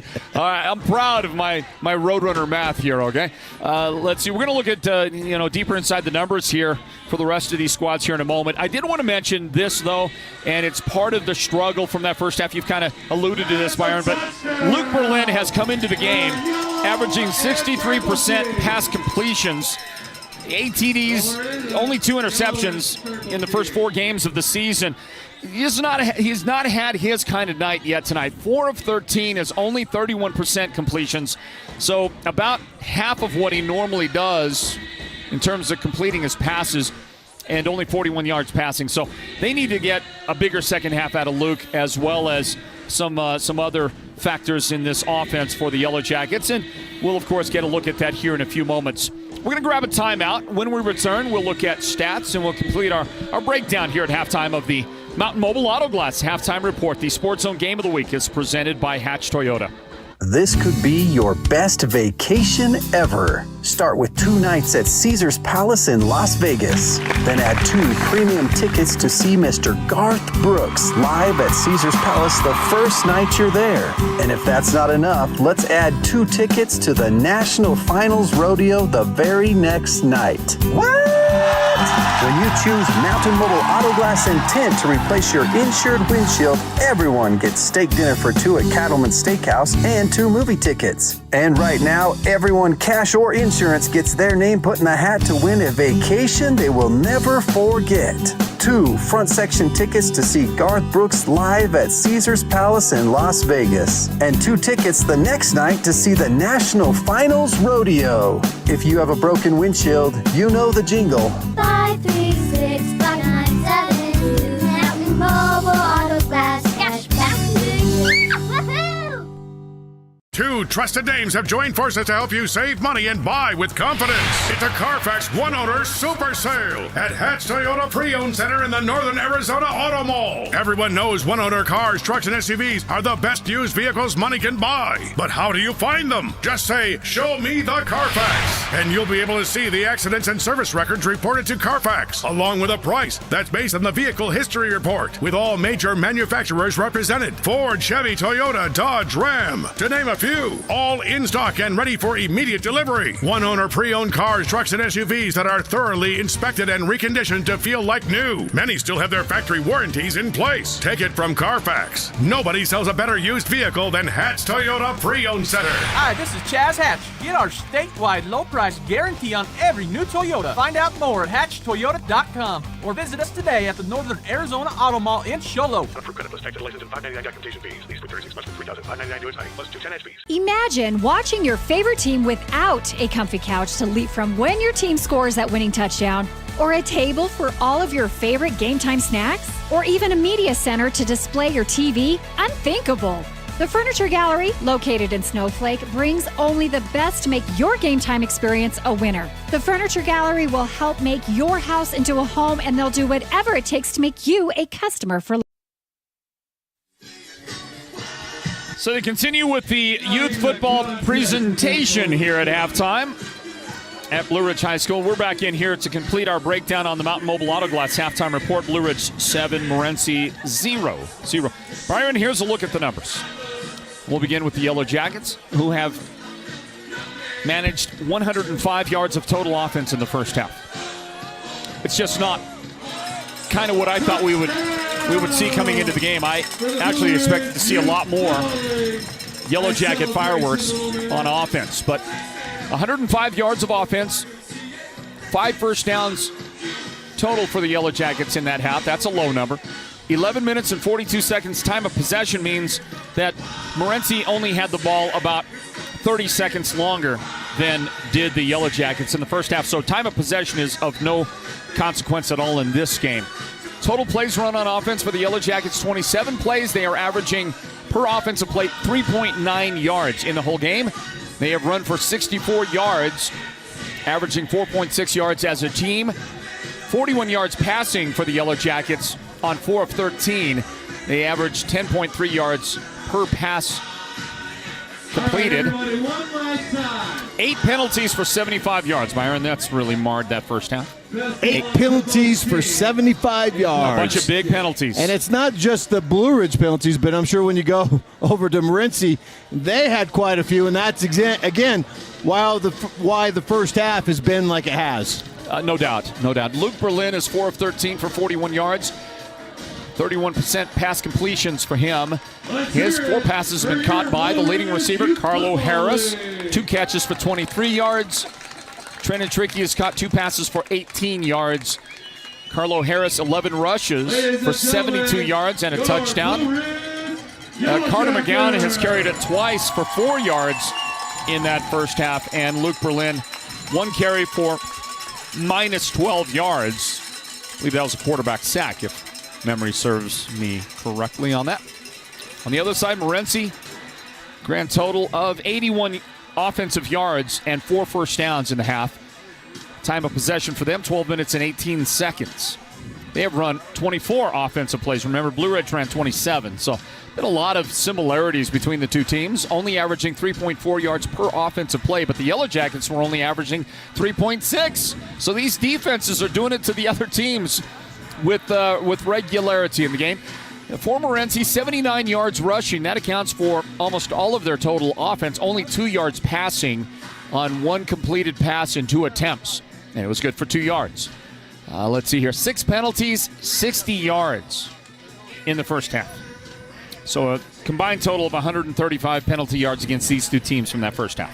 Yeah, that's not going to help the flow of the game for either side with that many penalties. And it also, what happens is it puts everybody in off schedule, puts them in long yardage situations. And when you do that, it automatically gives the defense an advantage because they know that they have the cushion. They know, it's 2nd and 20. Hey, we've got plenty of room. We don't have to, we could put pressure on the quarterback and get what we need to do. So, that's what we're having right now between both sides in this game that has ended in the first half at 7-0. Other numbers for you from that first half for Morenci. Their quarterback, Chris Lopez, has only thrown twice, completed 1 pass for 2 yards in that half. And that receiver, Xavier Fernandez, caught the pass for 2 yards. Running the football, Julian Aragon has been the workhorse, 12 carries, 48 yards. He averages exactly 4 yards a carry in this game. And look at the long carry for him, 9 yards. So he's really been getting that tough yardage for Morenci. Also running the football, Chris Lopez, the quarterback, 2 carries for 15 yards. Diddy Lupita, 1 carry for 12 yards. Want to see more of Diddy, the way he runs that football. Marcus Lucero, 6 carries, 6 yards in the half.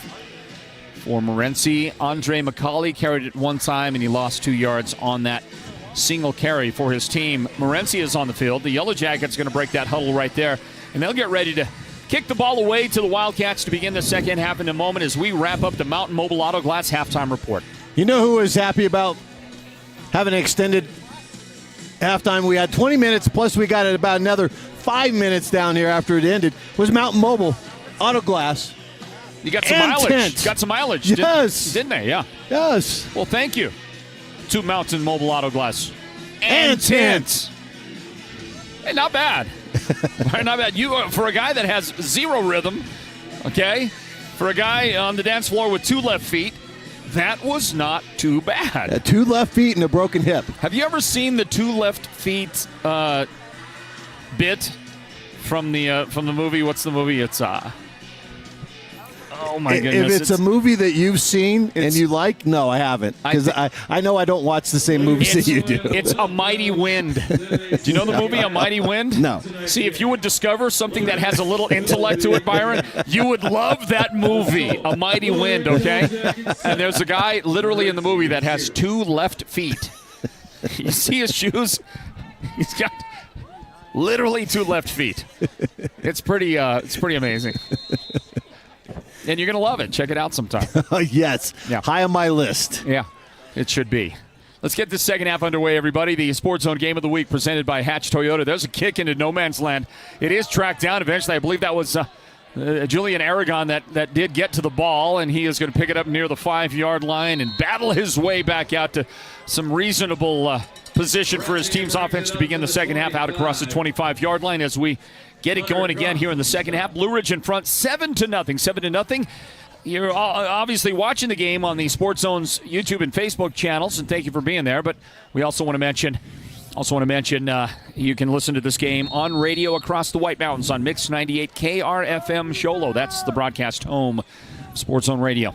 And here comes Chris Lopez and the offense for Morenci. They'll set up at their own 25-yard line and give it through the B gap on the right side for no real gain at all. And the ball carrier is that workhorse from the first half, Julian Aragon, carrying the football as we get this second half underway. So the Arizona Diamondbacks are locked into a big battle for their playoff lives. Byron, coming into today's action, they were tied with the New York Mets for that second wild card spot, a spot that they used to great effect last year to get to the World Series. By the way, a 2-yard gain a moment ago, and then a big tackle in the middle of the Blue Ridge defense. This time a 3-yard gain. Carlo Harris stepping up to make the stop on Marcus Lucero. Yeah, and the Diamondbacks playing the Brewers right now. Got the win for today, 7-4. Big win. Big win. But I will say the same thing I said last year to all the D-back fans. You want them to make the wild card, but make it as the 6th seed. Play the Brewers in the first round. You do not want to play a team like the Padres in the first round. We're going to get a false start on the offense. And, hey, can we see that replay again? That's a great look. As you see the mark-off right there. Let's go back and look at that replay of that last hit. Watch this physical finish by the defender. And Lucero, well, it was actually the previous play to that, but Lucero going to be thinking about that number 12 in the middle of that defense next time he shows up. It's 3rd down and 10, and they're running on 3rd and long. That's going to be Aragon, and he is dropped by Noah Chi. They strung it out, and there's Noah delivering, making the tackle right at the line of scrimmage for a no gain for the Morenci offense. Yeah, nice job by Chi right there. Taking on the block, going to the outside and stretching that play, and then making the tackle. Great job right there by Noah Chi. Yeah, take a look at it again. It comes around the near side. We'll see the punt team here in a moment. Oh, that's the previous play. This is the one I was looking at. Watch this finish right here. My goodness.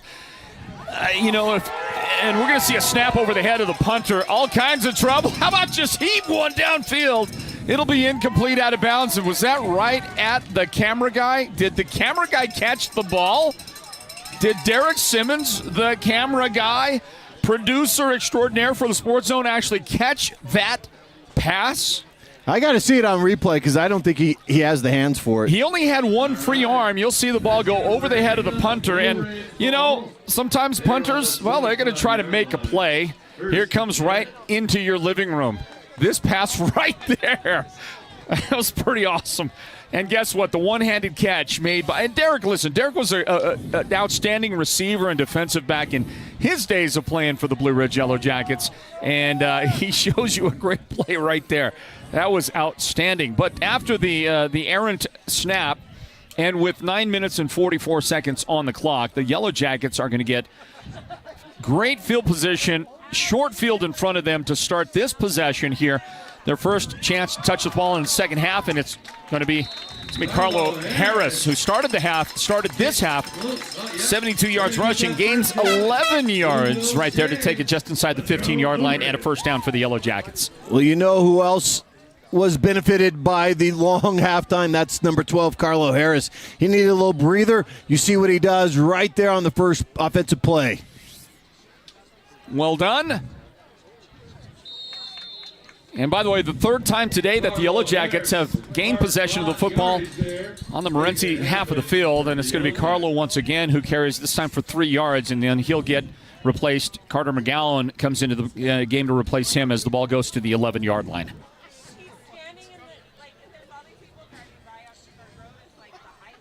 So second down at 7. Again, the ball at the 11 of Morenci. Sam James splits out left, and from the shotgun, here is Luke Berlin. And Luke will give it. McGowan following his blockers up the middle. He got a great block from the pulling. I believe the tight end pulled, opened it wide open for him. And McGowan is going to run it in from 11 yards out. That's a Yellow Jacket touchdown. Nice job right there by McGowan. I think they were expecting a pass since number 12 wasn't in there. But McGowan takes it in, virtually untouched, into the end zone. Take a look at that. Was that coming across to make that block, I believe, for the Yellow Jackets? Let me give you that look here in a second, everybody. I think the guy that, I think it was Logan Robeson who pulled and helped open that thing wide open for McGowan. Also out in front of the play was Dodger Hawkins. Dodger Hawkins throwing a great block. And the Yellow Jackets running back able to prance in from 11 yards out. If number 9 is Robeson, that's the guy that just basically gave the key block right there on the linebacker/safety coming up and allowed McGowan to just waltz right in. And the kick is not attempted yet, as we get another penalty marked against the Yellow Jackets. It's a bit of a regression for Blue Ridge in that regard. The discipline just hasn't been as tight as we've seen it in our previous broadcasts of the Yellow Jackets this year. By the way, we get to see Blue Ridge again next week, next Friday night. They're going to host Safford, and we'll be right here at Paul Moro Stadium for the broadcast. The kick is up, and the kick is good. Brax Clough tacking that one on. We grab a timeout with 8:44 on the clock, third quarter. 14-0 Blue Ridge, the Sports Zone Game of the Week, presented by Hatch Toyota. Multiply your back-to-school savings with Naked Mobile's 3 for $35 deal. Buy 3 months of our $35 unlimited talk and text plan and get a Samsung Galaxy A13 free. Divide your stress, not your budget, with Naked Mobile. No contracts, no credit checks, just the best coverage on the Navajo Nation. Plus, it comes with a 10-gigabyte high-speed hotspot. Grab your free Samsung Galaxy A13 online or in-store while supplies last. Visit nakedmobile.com or your nearest Cellular One store today. Back into it, everybody. Back into it. Third quarter action right here. And how about the young Carter McGowan taking advantage of his opportunity on the field with the starting running back? That's Carlo Harris. Harris took a bit of a break, and McGowan took full advantage. Onside kick attempt for the Yellow Jackets. Works out to perfection. Yellow Jackets cover it up. They've got the football again, and they've got 51 yards to pay dirt here as they get possession here with 8:42 on the clock in the third quarter. Take a look. And really, that's kind of that modified. We see that in the indoor football league a lot, Byron. Will they kick a line drive at the front guys, and if it gets through, it gets through. If not, it might bounce off some guy and give you a chance to get possession. And the Yellow Jackets get a great play on the kick from Brax Clough. They'll take over. And it looks like Noah Chi is the guy in special teams that makes the play. Yep. Nice job by special teams for Blue Ridge. Gives them another offensive series. And they'll give it to number 12. And Carlo Harris will get wrapped up, thrown down by Lucero and company on defense for the Wildcats. That'll be a gain of 4 yards. 4 yards to pick up for Harris. I think you're going to see a healthy run game here in the second half for the Blue Ridge Yellow Jackets. Take some time off the clock, but also the run game just kind of serves as body blows to that defense eventually that you're going to wear them out. Harris again spinning out of that tackle, but right into the arms of another defender. So just looked like he was going to get one of those great, second effort gains that we've seen him make a couple of times today, Byron. But this time he runs right into another defender. 2 yards the pickup on that play. Yeah, Carlo Harris, he doesn't get tackled backwards. Even when he gets hit right there, he spins out of it and still gets 2 positive yards. McGowan is back on the field after scoring the touchdown a moment ago, and he'll gain a single yard, brings up 4th down and 2 at the Morenci 43-yard line. It's 4 down territory right here, so This is going to bring up 4th and 3. it's 4th and short, so Blue Ridge is going to go for it. Let's get loud. Help them get that first down. Let's go, Yellow Jackets.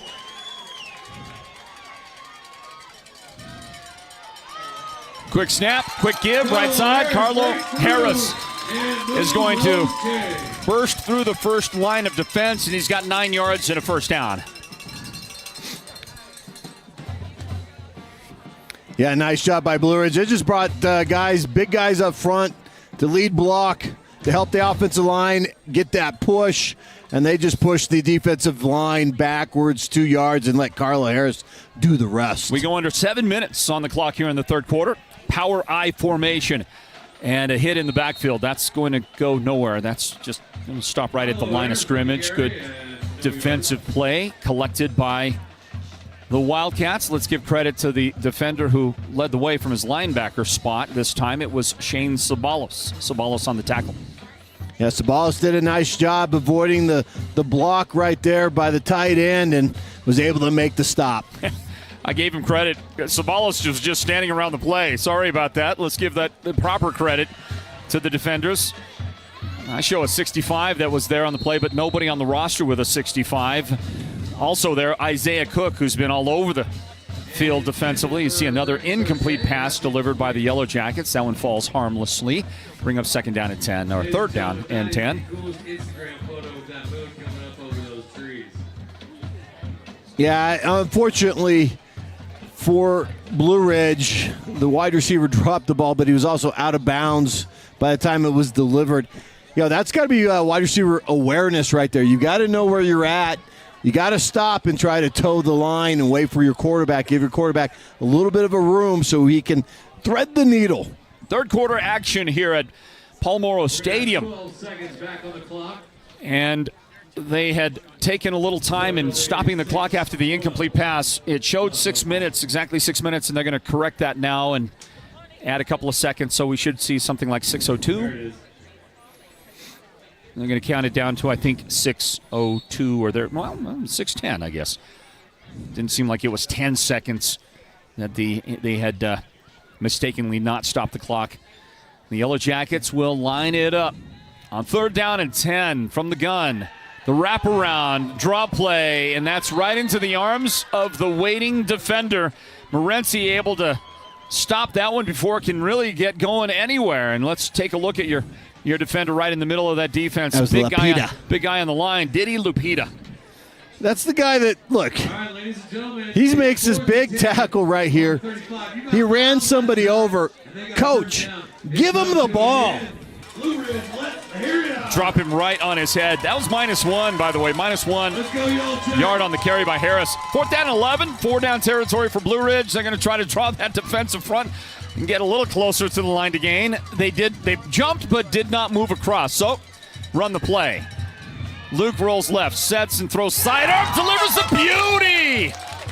And the pass is caught, but he might be short of a first down if they mark him right at the 25-yard line. It will be short. And now they say incomplete pass. Incomplete pass. Samuel James had it for a quick moment, or was that Sarche?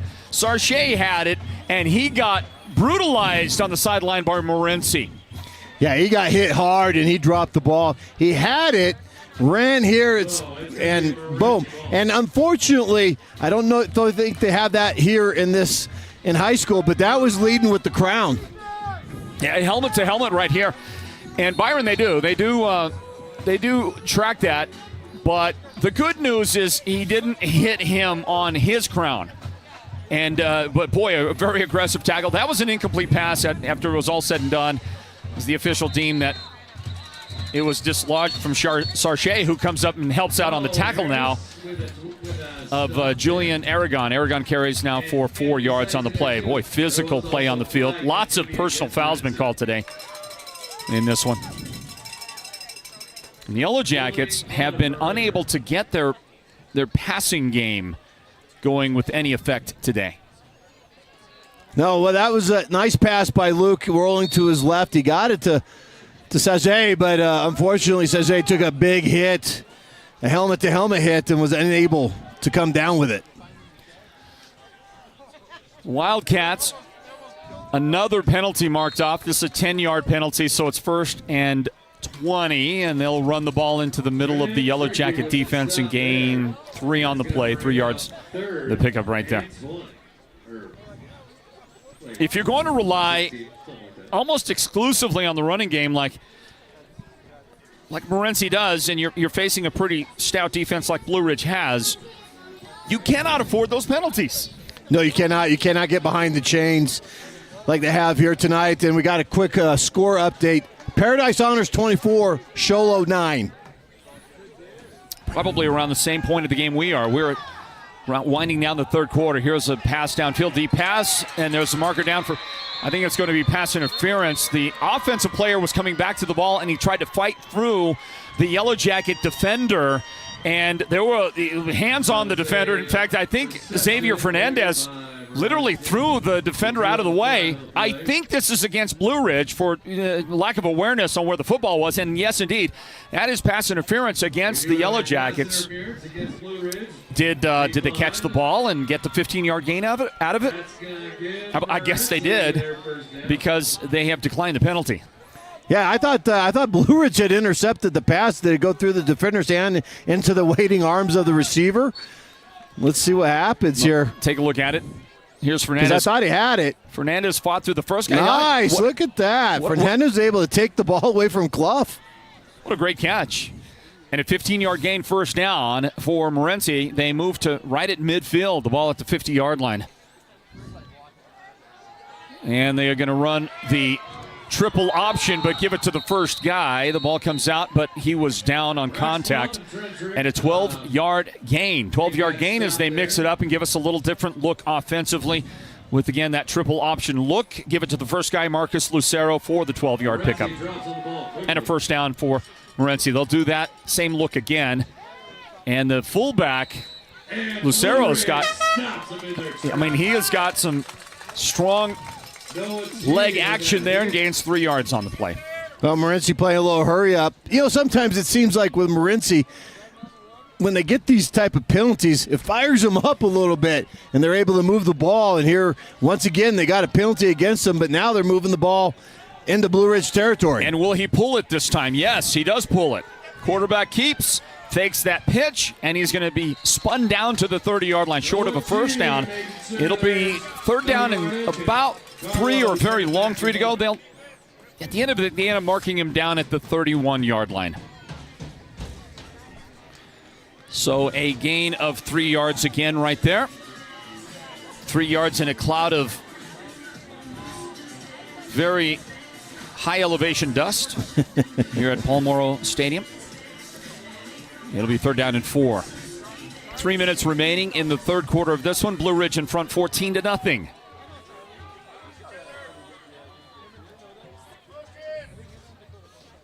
Lopez gives it on the trap, and that's Lupita with a big gain. He's going to bust through that defense.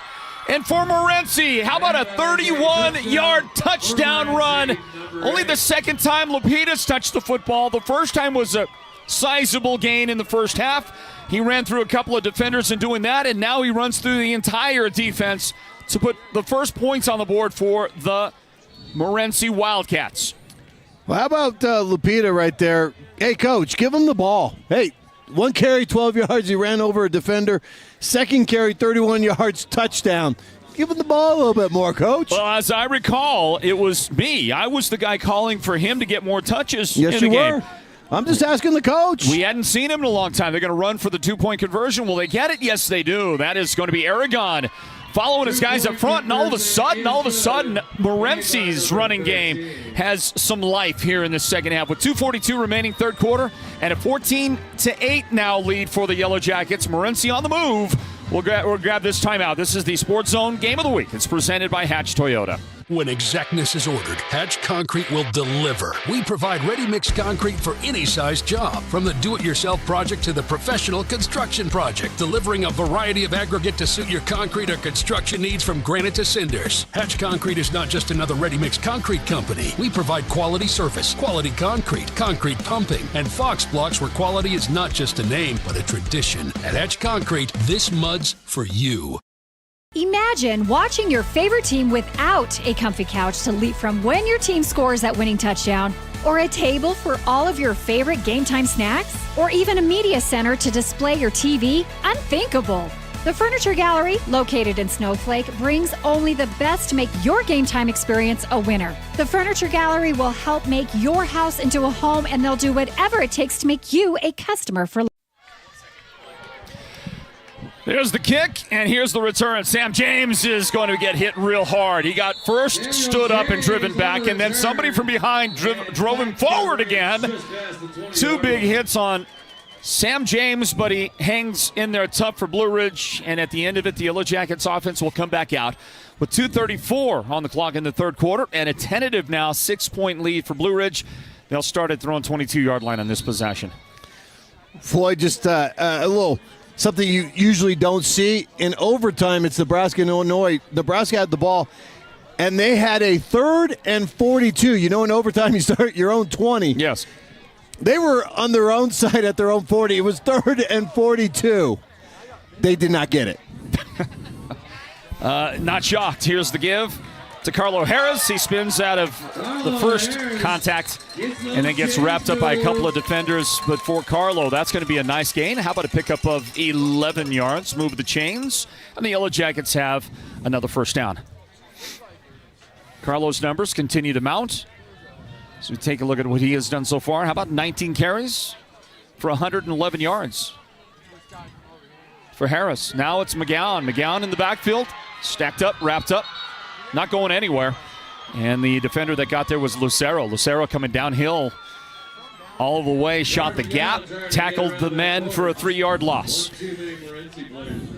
Since the big hit, we have seen a shift in momentum, and it is on the Morenci Wildcats sideline right now. They took over on downs, able to drive down, get the 2-point conversion, and right here have put the Blue Ridge Yellow Jackets behind the chains. A minute 44 left in the third quarter. The Yellow Jackets in front by 6. Berlin will fake it and roll out to his left, and he's got Samuel James near the sideline. The pass is complete to get a bunch of that yardage lost, but there's a marker down on the far side of the field. If it stands, it's a 10-yard gain, but short of the first down. But the linesman on the far side of the field did throw his flag, and I think that was at the snap. Okay. An ineligible down lineman? Is that's what that is? Was it a pat on the top of the head? Yeah, pat on the top of the head. Yeah, illegal man downfield, which is not just a mark off of the penalty, but a loss of down, I believe, as well. Maybe not a loss of down. Well, the 10-yard pass to Sam James is not going to stand then. They mark another penalty off against the Yellow Jackets. This is a 5-yard step off. And it's 2nd down and 19. 2nd and 19 to go. Blue Ridge at 2nd and 20. They need your help, guys. At their own 24-yard line. We've got to get to the 43 for that first down. Looking left, Berlin now over the middle, has a guy, and it's tipped and through the hands of Sarche. Nearly intercepted by Morenci's defense. And we have said that a lot tonight. Nearly intercepted several times. Xavier Fernandez this time could not pull it in on the tip drill. And that right off the fingertips of Sarche, who, Byron, you know, you're a guy that says if you can get your fingers on the ball, you need to make the catch. Absolutely. If you get fingers on, you should be able to make that catch. And right there, just drops through the arms of the defender also, trying to make the pick. Take another look at it right here. Berlin looked the safety off nicely and then came back to a guy that had broken free through the middle of that defense. Almost Sarche, but it's incomplete, and it's 3rd down and 19. Throw it back after the fake, and McGowan can't hold on, but the defender got a hand up there in his windshield and made it tough to catch. Stops the clock on an incomplete pass with 1:23 left in the 3rd quarter. And once again, the Yellow Jackets offense just looks completely out of sorts. Well, again, that's what happens when you get behind the chains and, you have to call plays that you're not comfortable with, and especially in long situations, it gives the defense the advantage. But more than that right now, the tide of momentum has gone Morenci's way, and they're going to get the ball back with an opportunity to take the lead. Tons of credit should be issued to the defenders on that Morenci team, and I don't know who that number 65 is. Is it pardon me as we watch this kick hit, no return, and it'll eventually be down by the Yellow Jackets. One thing the Yellow Jackets have been able to do today with rapid succession is get a great bounce out of their punts. So if you are looking for a bright spot, they're getting the great bounces off the punts. The special teams has done well for the punting.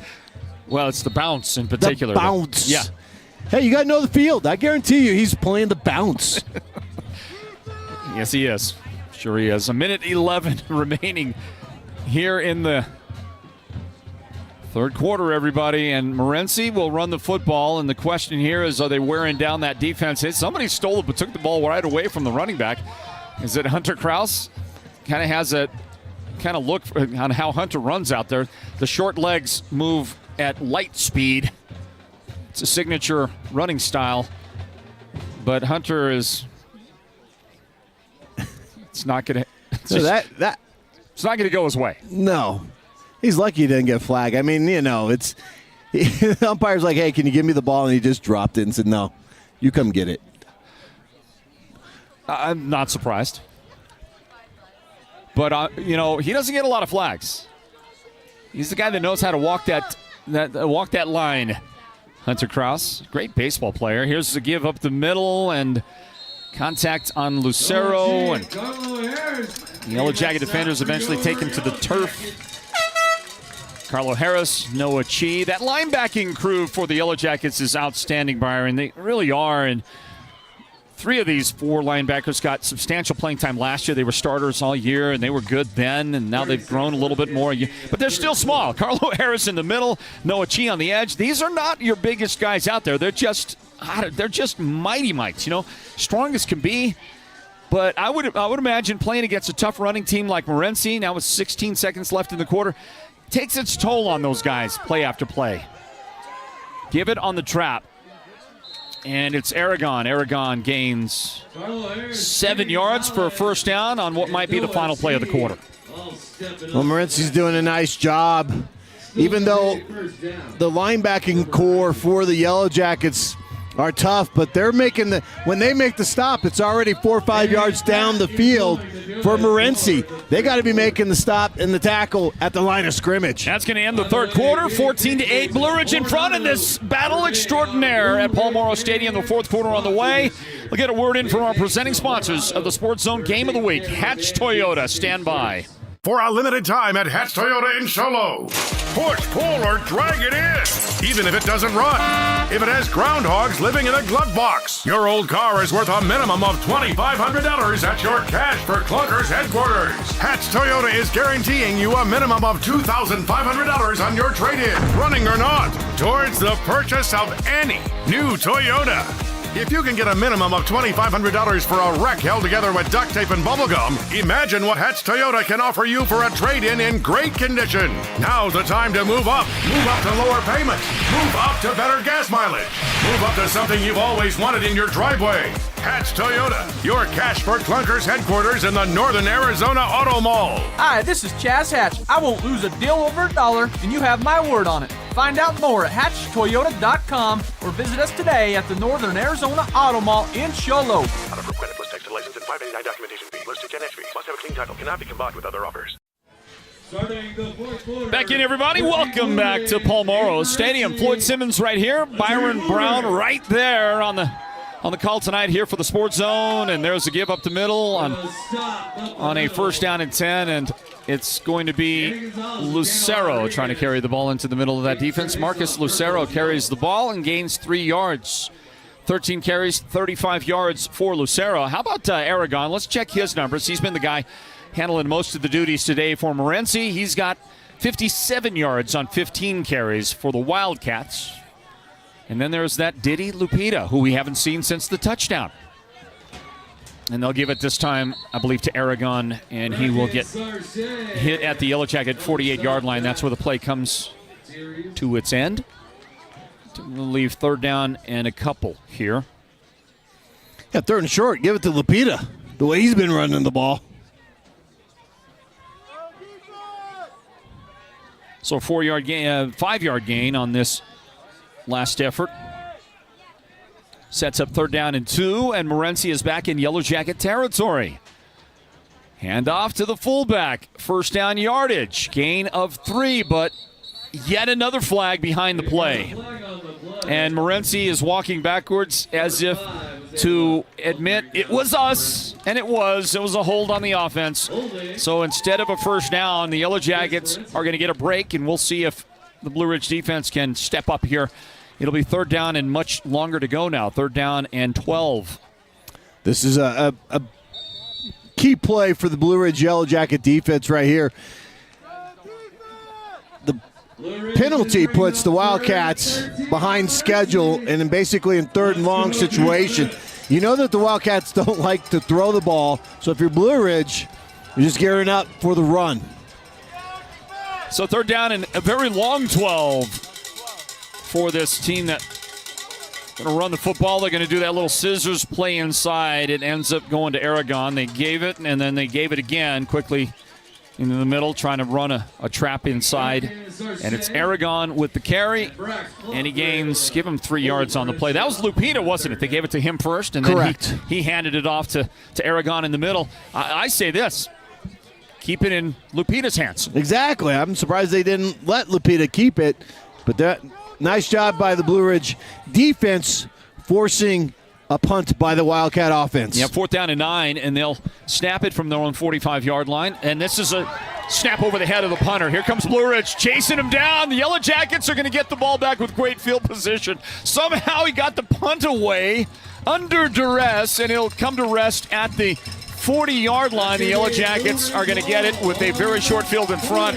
Valiant effort by the punter, who, remember, the last time he couldn't handle the snap, he just threw the pass wildly as far as he could. This time he somehow manages to get a foot on it. Well, he should have threw it away again because they would have gained about 5 yards. Problem is, the camera guy, Derek Simmons, was on the opposite side of the field. He didn't see Derek waving, putting the hand up. His guy, hey, I'm here. His guy was open, but he was on the wrong sideline. Exactly. And so with 9:35 on, and that, by the way, registers, as far as I know, as an official punt, though I think it was negative yardage on the punt. Here's a screen pass to the receiver. Samuel James, he's got room! He's got a touchdown for the Yellow Jackets!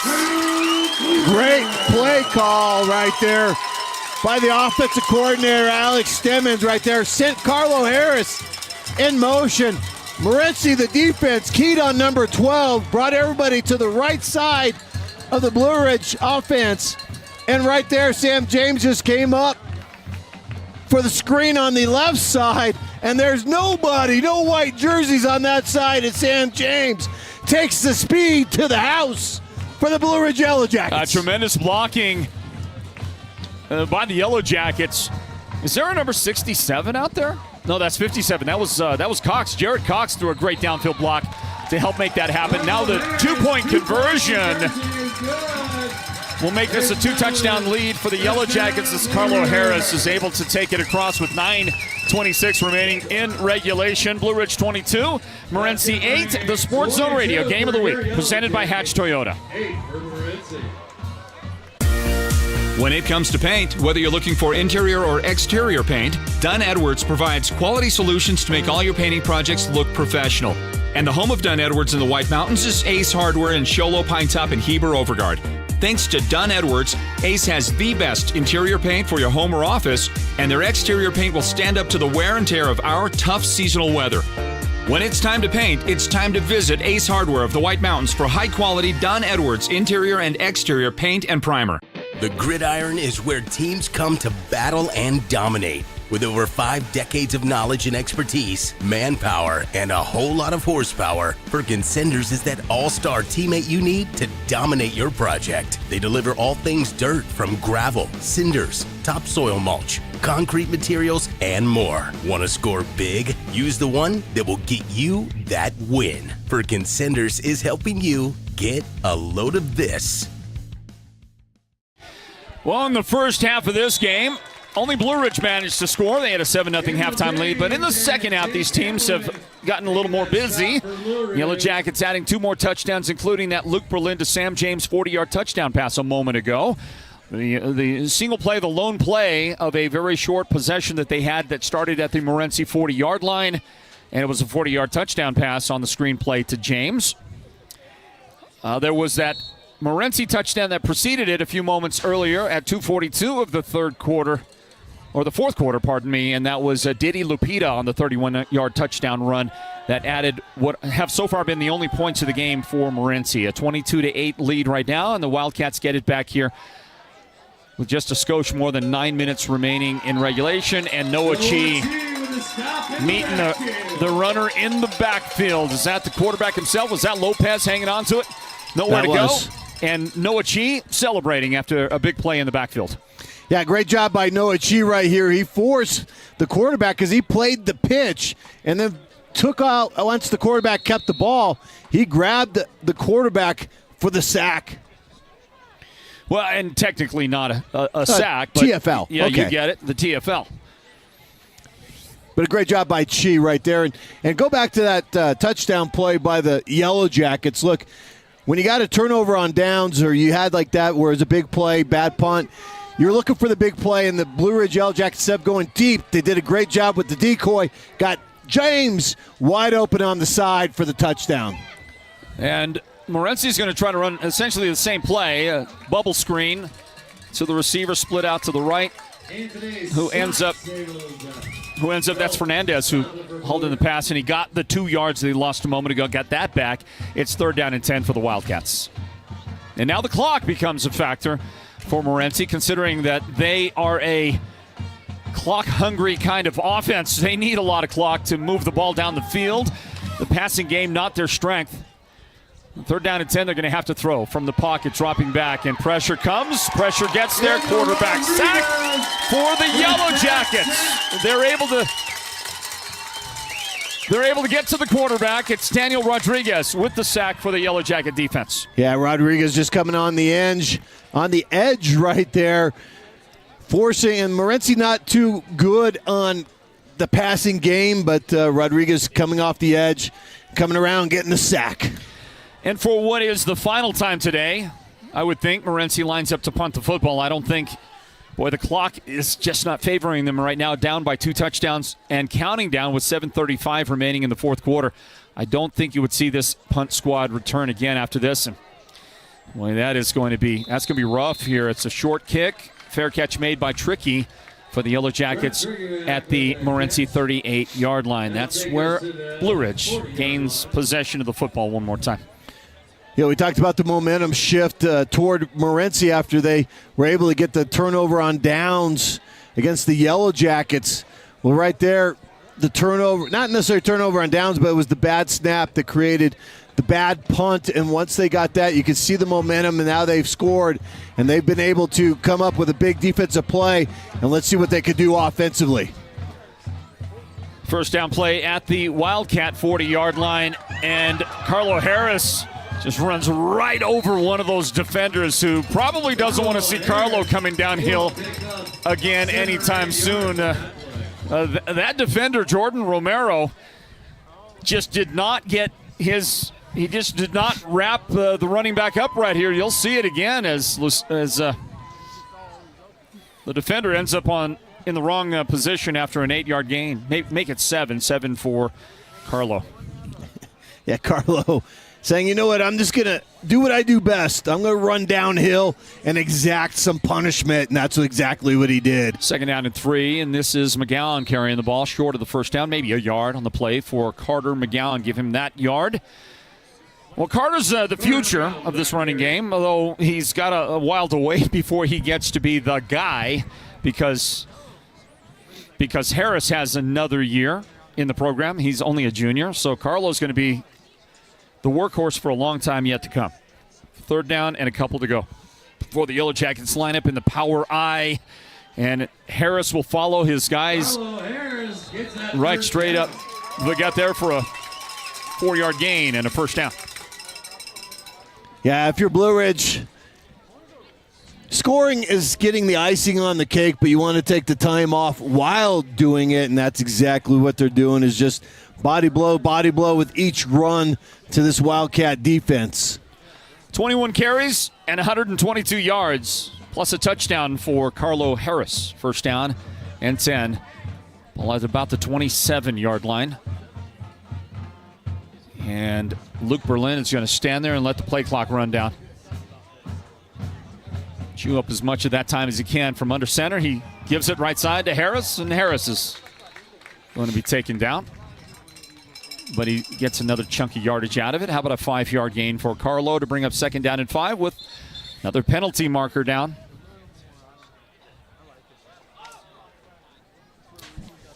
And it kind of feels like that marker came down late.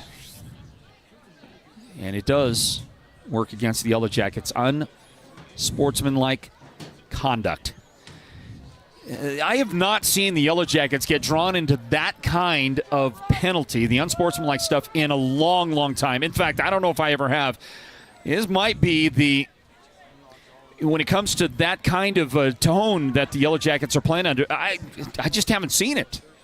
No, the Wildcats are able to goad the Yellow Jackets into a lot of unsportsmanlike conduct penalties. Yeah, throwing downfield is Luke Berlin, and he wings it out there. Diving catch attempt by Sarche. It's incomplete. Nope, that's Trenton Trickey, the intended receiver. I'm kind of curious. I like to see on the replay. I thought there might be a little PI right there. I thought they kind of started tackling Trickey before the ball got there. Let's see right here. Is there any little contact? Ah, yes. The eyes of Byron are still there. Byron Brown with a pat on his own back. That's right. Oh, I'm not going to get it from you, so absolutely I got to do my own. That's Byron right there. That is the guy. Here, Pat, let me pat you on the back there, Byron. Well done, buddy boy. Well done. 2nd down and about 20 to go. 3rd down and 20 after the incomplete pass. Berlin will deliver. Complete this time to where near the original first down was. So this will be a gain of 10 if it stands. But guess what? Guess what? There's another penalty marker down. And that's a hold on the Yellow Jackets. I'm just gonna throw it out there, Floyd. Practice on Monday is not going to be pretty after the coaches are looking at game film. There's going to be a lot of running. I could not agree more. That's a good-looking ball by Berlin to Sam James. Unfortunately, one of his better passes delivered today is going to be erased from existence. The marker down as you take a look at the signal given in from the sideline. Where was the line of scrimmage? That's what I want to know, because I thought they marked it off. Isn't this where the line of scrimmage started? Yeah, I think this is Blue Ridge actually gets a benefit here. Did they call it incomplete? Yes, it was incomplete. It was completed, I take it right? back. I'm sorry. It was a completed pass. That doesn't count. No, they're going to decline the penalty. Morenci's declining the penalty so that it would be 4th and 10 instead of 3rd and 30 or so. They like their chances going against one play versus 2 plays from a team that can throw the other. They haven't thrown the ball well today, but otherwise a good passing. Well, I think what they're trying to do is keep as much time on the clock as possible. So go back to that was a 10-yard pass play to the receiver Samuel James. 11 yards really, because he's. It's now 4th down and 9 for the Yellow Jackets, who are going for it with 5 minutes and 8 seconds remaining. Fake it, roll out right.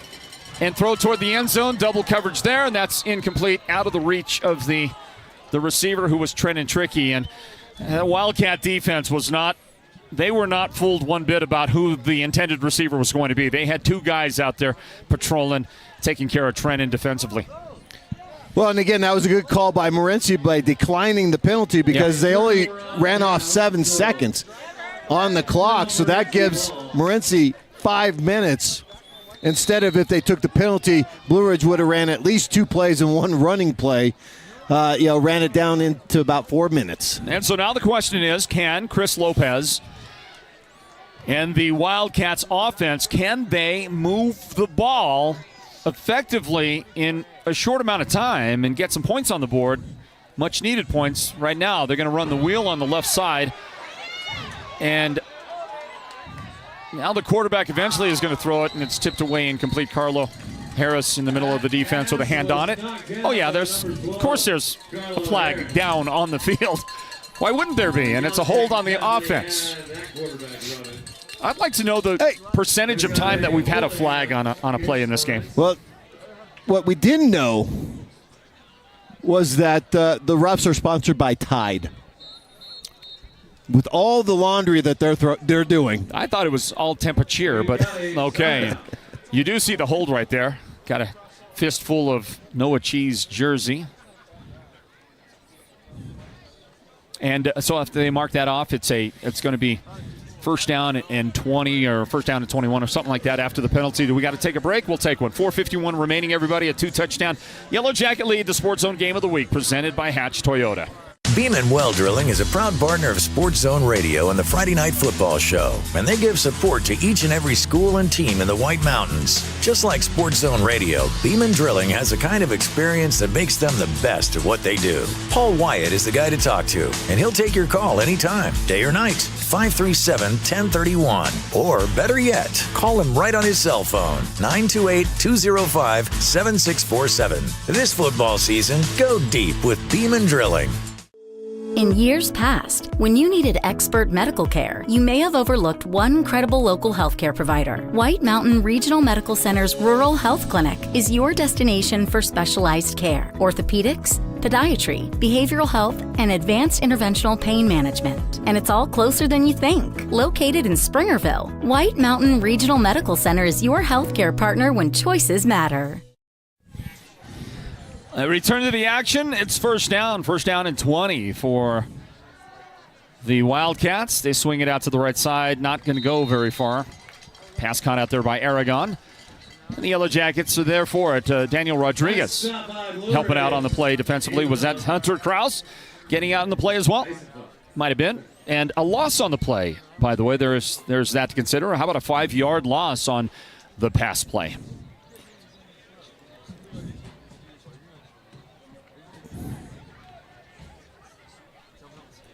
Original line of scrimmage to the 26-yard line. And now the ball all the way back to about the 11-yard line. Morenci will fumble the snap. Lopez picks it up and heaves it. And it was nearly intercepted by Sarche on defense for the Yellow Jackets. It'll bring up third down and a long way to go. Third down and about 23 to go for the Wildcats offense. I want to remind you to join us for a post-game wrap-up that includes the announcement of the Sports Zone's Player of the Game presented by White Mountain Regional Medical Center. And also stick around after our post-game wrap-up of the broadcast for scores and highlights on the Ace Hardware Scoreboard Show. That comes up as part of the Friday Night Football Show. Speaking of Ace Hardware, this is like third and from Ace Hardware here on this down. It's way out there, isn't it? It's way out there. Ace Hardware down the road. But that's not where you want to run this third down play from. No. You want some propane, you want some pellets, you want some good hardware, great stuff. Yes. You don't want to have to run the play from there. And this one is going to go from, out to about the 18-yard line. Gain of 7 on the effort by the Wildcats, but that is woefully short of what they need. Aragon the carry. Look. With your special teams play, you might as well go for it. No question. The punt team is out there, down 2 touchdowns, and the clock counting down to 3:34 right now. They're out there, but they may have conceded the game. Here's the punt. Knuckleball that hits at the Morenci 47, takes a backwards bounce. They're not getting the bounces like the Yellow Jackets have been with their punter.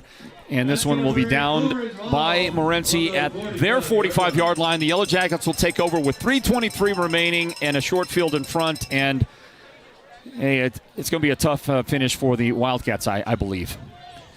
Well, they're not getting the bounces because they don't know the home field, and that's part of the home field advantage. That is for what the Yellow Jackets. You pointed out earlier today. Yes. The punter knows exactly where the spots are and how they bounce. Interesting concept, Byron. Hey, how about this? The Yellow Jackets in the second half. Boy, the game has been played almost the entirety of the second half on the Morenci side of the field. Give you an idea on that as we watch Carter McGowan carry the ball, try to bounce it outside, and the defense is going to wrap him up. Carter's had a tough time trying to find anywhere to run when he's had the opportunities, although he did get that touchdown run earlier in the game. But -3 on the play for Carter. But Byron, listen to this in the second half. After Morenci opened the half with the ball at their own 25-yard line, after a three and out, and they gave the ball up on downs because of a miscue with the punt team. Blue Ridge took over at the Morenci 25. And then the Yellow Jackets got an onside kick and took over at their 49, so right at midfield. Later on, Blue Ridge would have a very long 78-yard field in front of them when they gained possession at the 22-yard line. But after that, Blue Ridge has taken the ball over at the Morenci 40. Again at the 40, and then this time at the 45 of Morenci. So the game has been played just so much of the time on the Morenci half of the field, and when that's how it's going, you get a score like the one you see right now, 22-8, Blue Ridge in front of Morenci. That's right, and Carlo Harris gets the ball carry right there, and kind of curious, how far away is he from his average? Well, that was a 5-yard gain. He averages 144 yards rushing per game. Right now, 23 carries for 132. He's got to get a 12-yarder right here. Let's see if he can reel one off. 2 minutes remaining. And Berlin looks to the sideline to his offensive coordinator, Alex Stebbins, to see what Coach Stebbins wants. And what they're going to do is let it run all the way down, play clock down to almost 0, and call a timeout. The Yellow Jackets spend a timeout with 1:49 remaining here in regulation. Byron, if I could turn your attention for just a moment. And by the way, you've got some access, so if you could get us an updated score from Paradise Honors, that would be nice. But the Arizona Diamondbacks, big on people's minds. We talked about them. They're fighting for their playoff lives. How about the other active professional sports team in the state? How about the Arizona Cardinals? How did you like that perfect game played last week, at least according to quarterback rating, by Kyler Murray? That was a great game against the Rams practice squad. They did a great job last week going up against a team that was very decimated by injuries. And so, I believe, they called up a lot of their practice squad and was able to play. They call that the taxi squad, don't they? Yes. So is that what happened there? So what we're talking about? It was the JV team? Yes. Okay. Well, a victory nonetheless.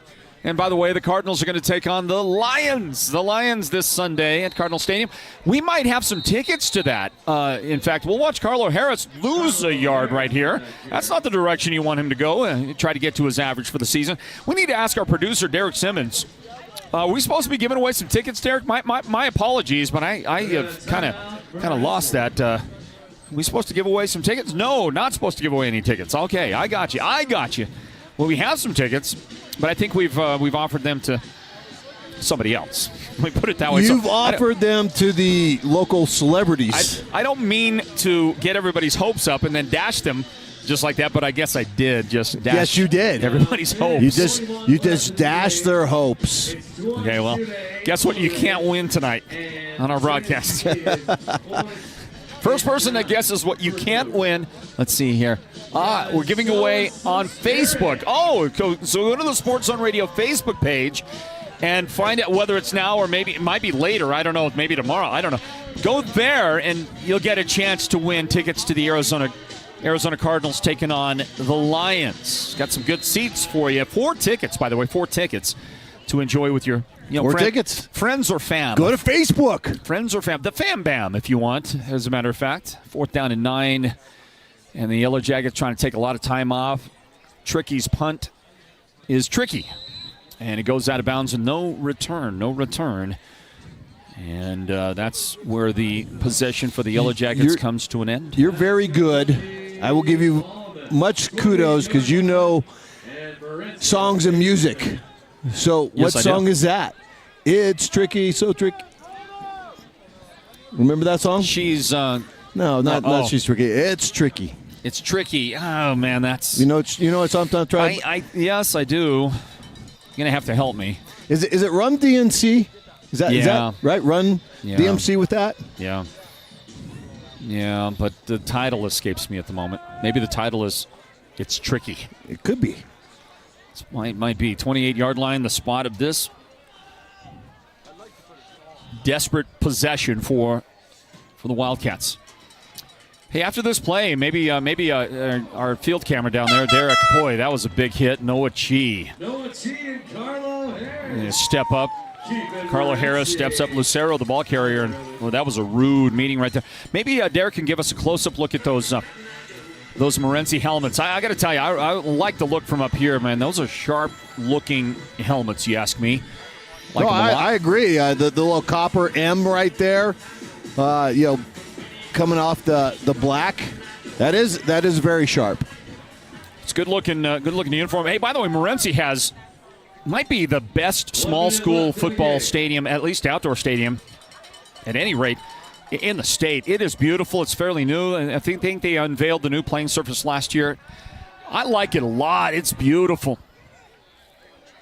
And Chris Lopez is going to dance around a little bit with the clock counting down. We're down to 40 seconds remaining here. And he is just going to run around and decide to turn it into a rushing play and actually a first down. He gains 11 yards on the play before he is driven out. But unfortunately for Morenci, he used up a ton of clock there running around. And Chris is going to get up limping, hobbling. You see it on the screen right there. But he's going to stay in. He's going to gather his troops. See if he can do something on this first down play coming up. I'm pretty sure the playbook right now is everybody just go deep, and I'm going to run around and see who's wide open. Yeah. Just draw it up, right? Draw it up on the playground and let's figure it out. Exactly. Byron, on the playground when you were a kid, hey, there's Joe Clare. He's an official. He's also the head coach of the Snowflake Lobo basketball team.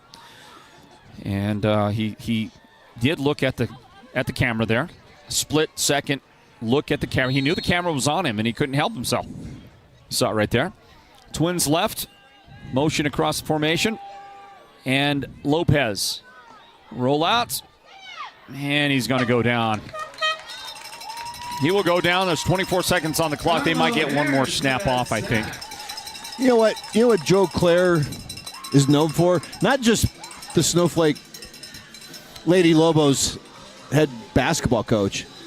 Well, he's known for a lot of. He's a great athlete. No, that's not. That's what else? What else is he known for? He's known for his wife's that's baking right. skills. See, yeah. Exactly. He's known because his wife Talia makes amazing baked goods. Yes, there you go.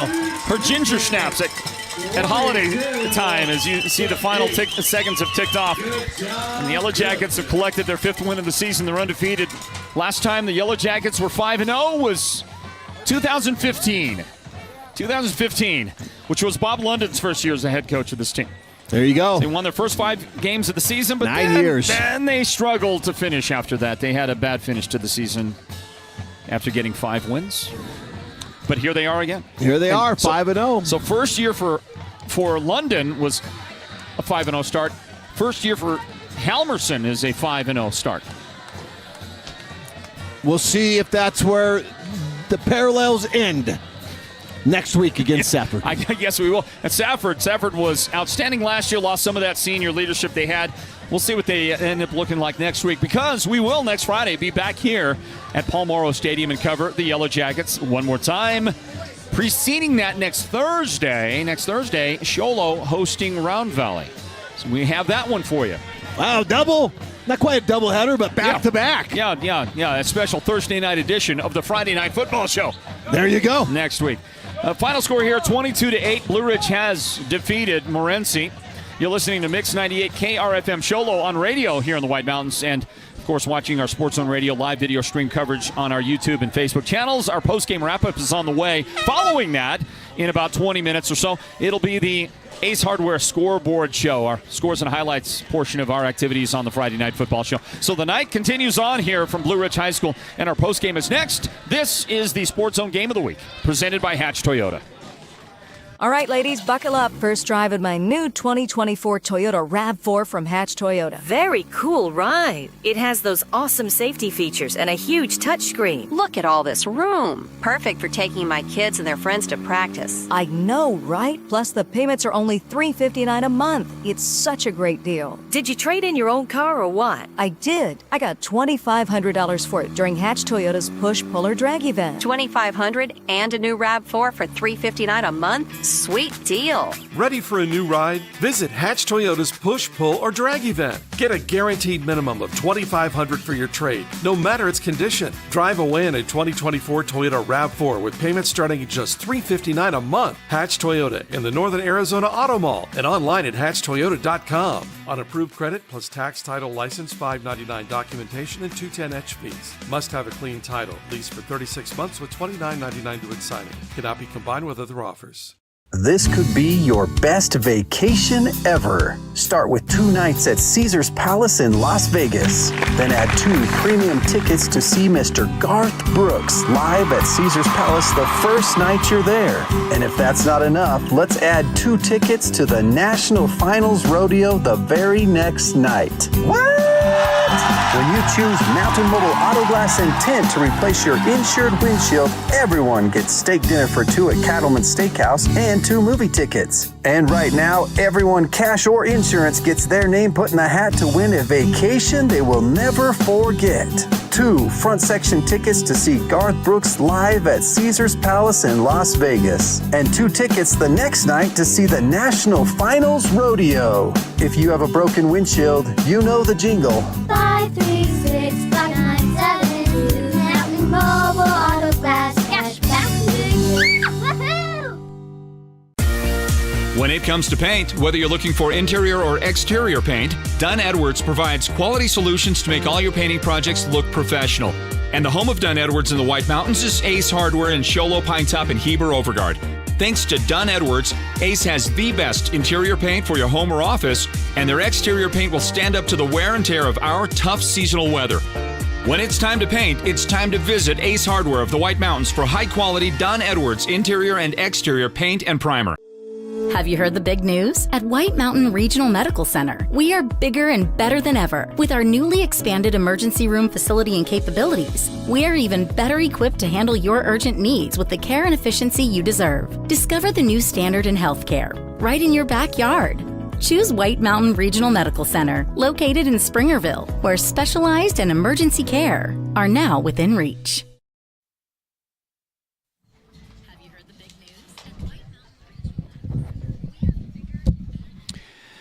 And we're back. We're back with our live coverage of the Sports Zone Game of the Week presented by Hatch Toyota, part of the Friday Night Football Show, and our postgame wrap-up now to get underway from right here at Paul Moro Stadium, where the Yellow Jackets have produced a 22-8 victory over Morenci, and Blue Ridge now goes to 5-0, undefeated on the campaign. Byron Brown, undefeated this Yellow Jacket team.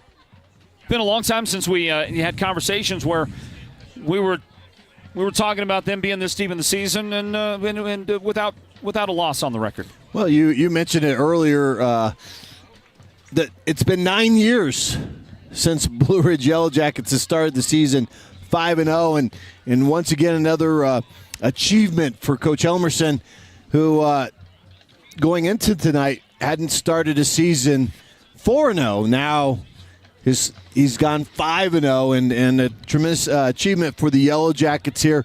Tough one tonight against Morenci. Morenci was able to do a lot in the first half, do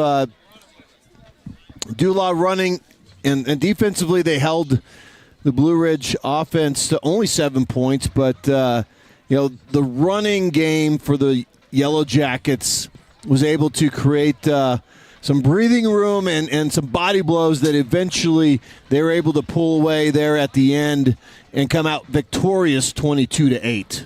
Take a look at the scoring recap from this Yellow Jacket victory. They began the scoring, Blue Ridge did, at the start of the second quarter. First play of the second quarter was a 1-yard touchdown run by Carlo Harris. That followed a short field possession, a 5-play drive that covered 48 yards, and it was Harris with the 1-yard touchdown run. The kick after was good by Brax Clough, and it was 7-0 Blue Ridge in front. They took that score into halftime. That was our score at halftime, 7-0 Blue Ridge. In the third quarter, the Yellow Jackets would score a touchdown, a quick strike touchdown after they gained possession for their first third quarter chance to handle the football at the Morenci 25-yard line. 3 plays later, an 11-yard touchdown run by Carter McGowan. McGowan took it in.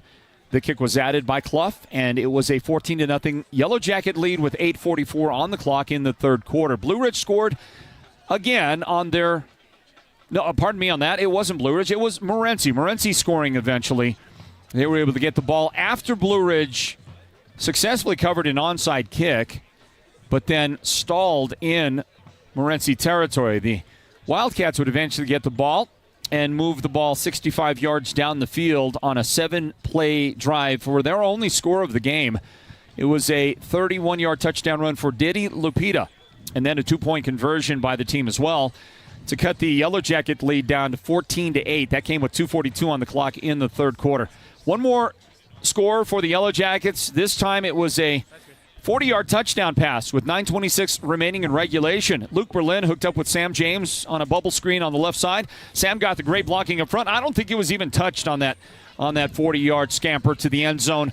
And Berlin able to hook up with his first and only touchdown completed today for the Yellow Jackets. A 2-point conversion by Carlo Harris, and the Yellow Jackets made it 22-8, which is our final score today. Blue Ridge gets the win over Morenci in a Freedom game victory for the Yellow Jackets as they get ready in 2 weeks to enter 3A East Region play. Next week is a matchup with Safford right here at Paul Moro Stadium.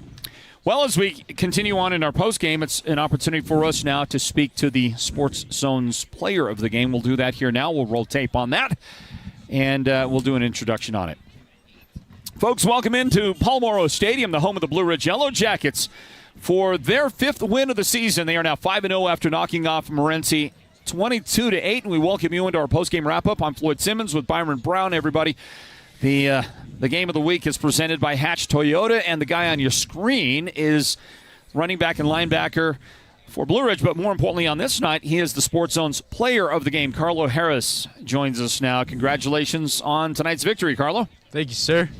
Well, you guys got it done, but it was tentative in the second half. So as we just talk about the overall tone of the game, you guys came out, you got that first half touchdown, but in that second half, though you built a 14-0 lead, it felt very tentative. Were you guys worried at all as Morenci started to get their feet underneath them? They scored touchdown, and they just kind of seemed like they were getting a lot of confidence and a lot of momentum in that second half. Was there any worry on your side?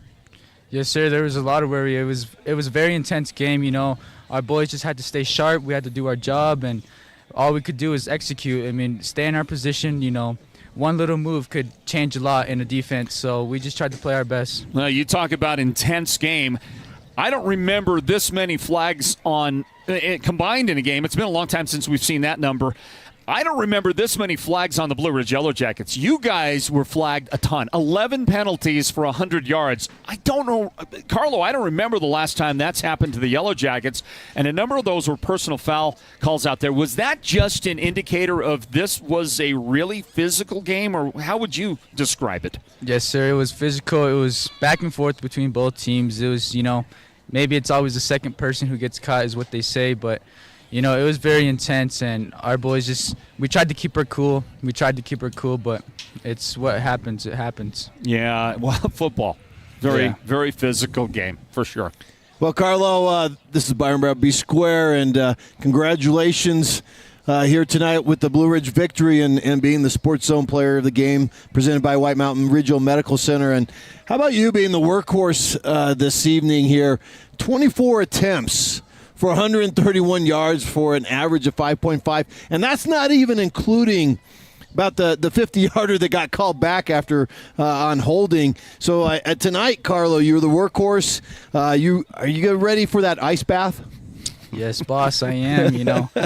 Anything helps. Try to get this body 100% for next week. We got a big game next week.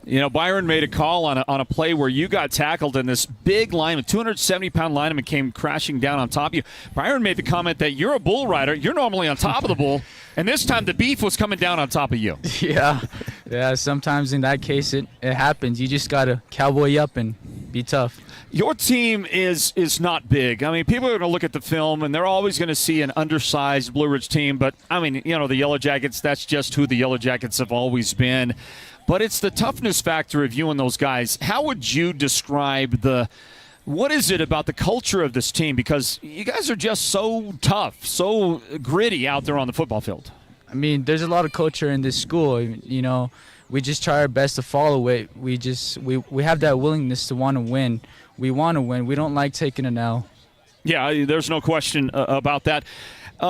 The offense did not quite have the game that we thought we would see from this team. We're watching Luke on our screenwriter run around for his life, and he got sacked on one particular play, and everybody on that defense got to him. It just wasn't the night tonight. The passing game wasn't all there for the Yellow Jackets. Does it make you give you any sense of pride to know that if you can't throw the ball, you guys still can run the ball and get the job done? Yes, sir. It's like something we can fall back on. We want Luke to get his stats up. We want Luke to have a good game too, make him feel good, But we always have something to fall back on, and that's the running game. I'd ask you this other question. You did a great job, of course, our player of the game with the 131 yards and one rushing touchdown tonight to lead your team on offense. And you also played great on defense, Carlos, so we tip our hat to you there. But in the running game, you don't get the 131 yards without some help up front. And we were searching and looking and thinking about the game, and could we name a co-player of the game representing the offensive line? And frankly speaking, we just couldn't come up with that individual name. But the guys that did the job up front. So why don't you give some credit to some of the guys that opened the holes for you today? Yes, sir. Well, first of all, I want to thank my whole line. They work hard. They want to get some, spotlight too, but I believe Jared Cox is my man out there. He really talks to me on the field. He tells me who the guy I got, and whenever he said, he's telling me that, he just helps me on the field. No, I got you on that. And Jared is a guy, we've been talking more and more about him lately. How about the way he has blossomed, right? You go back a year ago, you didn't hear or think a lot about Jared, but something happened in the offseason. What is it about him, do you think, that did happen that has matured him into the kind of football player that he is right now for the Yellow Jackets? It's just the fighting power we want to win. Jared's a hardworking guy. He wants to win. He's willing to do whatever for his team. He's willing to take that extra step for us. I got you. Noah Chi, by the way, also. What a game he had on defense, huh? Noah today? Yeah. Hey, listen, Carlo, we thank you for joining us. We congratulate you on the win and, of course, also on being named the White Mountain Regional Medical Center Player of the Game, okay? So thanks for your work today, and have a great time enjoying this one. Yes, sir. You guys have a good night. Okay. There's Carlo Harris, Byron, and you called it. You called it exactly right. After 24 totes tonight against a physical Morenci defense, and those guys rallied to the ball, right? The gang tackling all night long, and this guy was hit hard a number of times. You saw him the one time pile driven on his head. Remember that? He was tackled right down on his dome. He's gonna really benefit from a nice ice bath this weekend, isn't he? Absolutely. All he's got to do is just look out for a little maybe stock tank of water right now, and he can get in the ice bath, because I'm pretty sure it's pretty cold. It's getting cold out here yes, now. It is. Why not just skip the whole formalities, go find somebody's stock tank? Exactly. Yeah, that's a good idea. We'll grab a timeout, return in a moment with a look at the stats, and give you a final thought tonight from tonight's Blue Ridge victory at home over the Morenci Wildcats. Final score here, 22-8. Stand by. Sports Zone Nation, our postgame wrap-up continues on our way to the Ace Hardware Scoreboard Show several minutes from now. Don't go anywhere. The Sports Zone Game of the Week presented by Hatch Toyota. You know that excited feeling you get after you buy a car? You'll walk around it 5 or 6 times checking it out. You send selfies to your friends. You grab your family, friends, and coworkers the next day to see your new car purchase. Did you feel that happy when you were going in to buy it? Hatch Toyota's thinking is that you should be just as happy before you buy it as you are after. We start by not doing something. We do not have commissioned sales reps. At Hatch Toyota, we believe in non-commissioned product specialists. They're salaried, so they have no reason to pressure you to do anything. They understand that a great customer experience will lead you to telling your friends and your family about your experience. So when you're approached on the lot or in the showroom, you don't have to panic. Their task is to help you find the best vehicle for your lifestyle and your budget. Hatch Toyota Product Specialists, keeping the White Mountains rolling for 31 years. Or shop online all the time at hatchtoyota.com. When exactness is ordered, Hatch Concrete will deliver. We provide ready-mix concrete for any size job, from the do-it-yourself project to the professional construction project, delivering a variety of aggregate to suit your concrete or construction needs from granite to cinders. Hatch Concrete is not just another ready-mix concrete company. We provide quality surface, quality concrete, concrete pumping, and Fox blocks where quality is not just a name, but a tradition. At Hatch Concrete, this mud's for you. Beeman Well Drilling is a proud partner of Sports Zone Radio and the Friday Night Football Show, and they give support to each and every school and team in the White Mountains. Just like Sports Zone Radio, Beeman Drilling has a kind of experience that makes them the best at what they do. Paul Wyatt is the guy to talk to, and he'll take your call anytime, day or night. 537-1031. Or better yet, call him right on his cell phone, 928-205-7647. This football season, go deep with Beeman Drilling. Multiply your back-to-school savings with Naked Mobile's 3 for $35 deal. Buy 3 months of our $35 unlimited talk and text plan and get a Samsung Galaxy A13 free. Divide your stress, not your budget, with Naked Mobile. No contracts, no credit checks, just the best coverage on the Navajo Nation. Plus, it comes with a 10-gigabyte high-speed hotspot. Grab your free Samsung Galaxy A13 online or in-store while supplies last. Visit nakedmobile.com or your nearest Cellular One store today. The gridiron is where teams come to battle and dominate. With over 5 decades of knowledge and expertise, manpower, and a whole lot of horsepower, Perkins Cinders is that all-star teammate you need to dominate your project. They deliver all things dirt, from gravel, cinders, topsoil mulch, concrete materials, and more. Want to score big? Use the one that will get you that win. Perkins Cinders is helping you get a load of this. Well, a big thank you to Perkins Cinders for their sponsoring partnership of the Friday Night Football Show, and also for helping us to present the Friday Night Football Show Hall of Fame. You're going to see some inductions coming up very, very soon. Some brand new names to be unveiled to you this season of great White Mountains football legends that will be inducted into our Friday Night Football Show Hall of Fame. What a great addition that was last year. We're proud of it. We love it. This year, Byron, guess what? If you hadn't heard, maybe you had, but guess what we're doing this year? We are going to be giving away at the end of the year a 6 beautiful championship-style rings. Okay? We will announce our White Mountains region, so that's 1A through 4A, everybody involved. White Mountain region, a player of the year. We'll have an offensive player of the year, a defensive player of the year, a coach of the year, and then, as yet to be named, 2 other at-large championship-style rings that we'll give away. We'll present these all together at some sort of whether it's a virtual banquet or an actual banquet or something we'll do at the end of the year. And we'll give away these great rings. They're going to be beautiful, and we're partnering with our good friends at Helmut the Jeweler to design and create these championship-style rings, Byron. You got to like that. Oh, I love it. I love it, especially I know I'm getting one for like best sportscaster. So it's one of the those year, one of those at-large rings Yes. will belong to you. Well, Byron, the only thing is we don't make pinky rings, and we know that that's the only ring you will wear. Absolutely, is the pinky ring. Yes. Well, these ones are not made for that. Because my pinky is straight, the rest of my fingers are not. Unlike yours that are bent, but you have.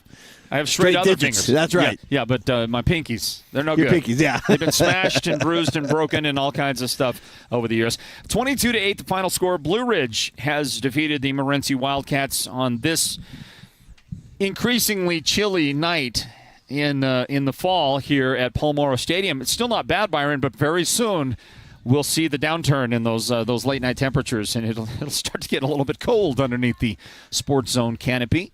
But for tonight, not so bad. And for the Yellow Jackets, I'm sure they're happy to get a win, and they're 5-0 undefeated. But still, we go back to this, Byron. I don't think they're very happy with the overall results. First of all, the penalties. 11 penalties, 100 yards. That's not a Blue Ridge kind of night.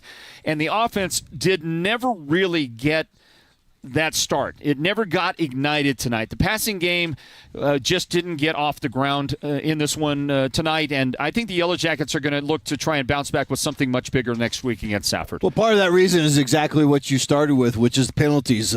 It got him behind the chains, got him behind schedule, and when you're 2nd and 20, 2nd and 15, 3rd and 15, that gives the defense a very big advantage, and that's what Morenci was able to take care of, and quail the passing attack of the Blue Ridge Yellow Jackets. And here's the thing about the penalties for Blue Ridge that we mentioned throughout the broadcast is it's not that it wasn't like a holding or just a false start. These were unsportsmanlike personal fouls. Yeah. These are penalties that you don't see from a Blue Ridge football team in the past 30 years. But here tonight, the Morenci Wildcats were able to goad the Yellow Jackets into those penalties, and that really put them behind chains and really put the offense in a situation that Alex Stebbins didn't want to be in, and tried to keep early on by giving the ball to Carlo Harris and getting positive yards. When you're getting 5.5 yards with Carlo, but all of a sudden you get an unsportsmanlike or a penalty, and you go back 15, that doesn't work out. The math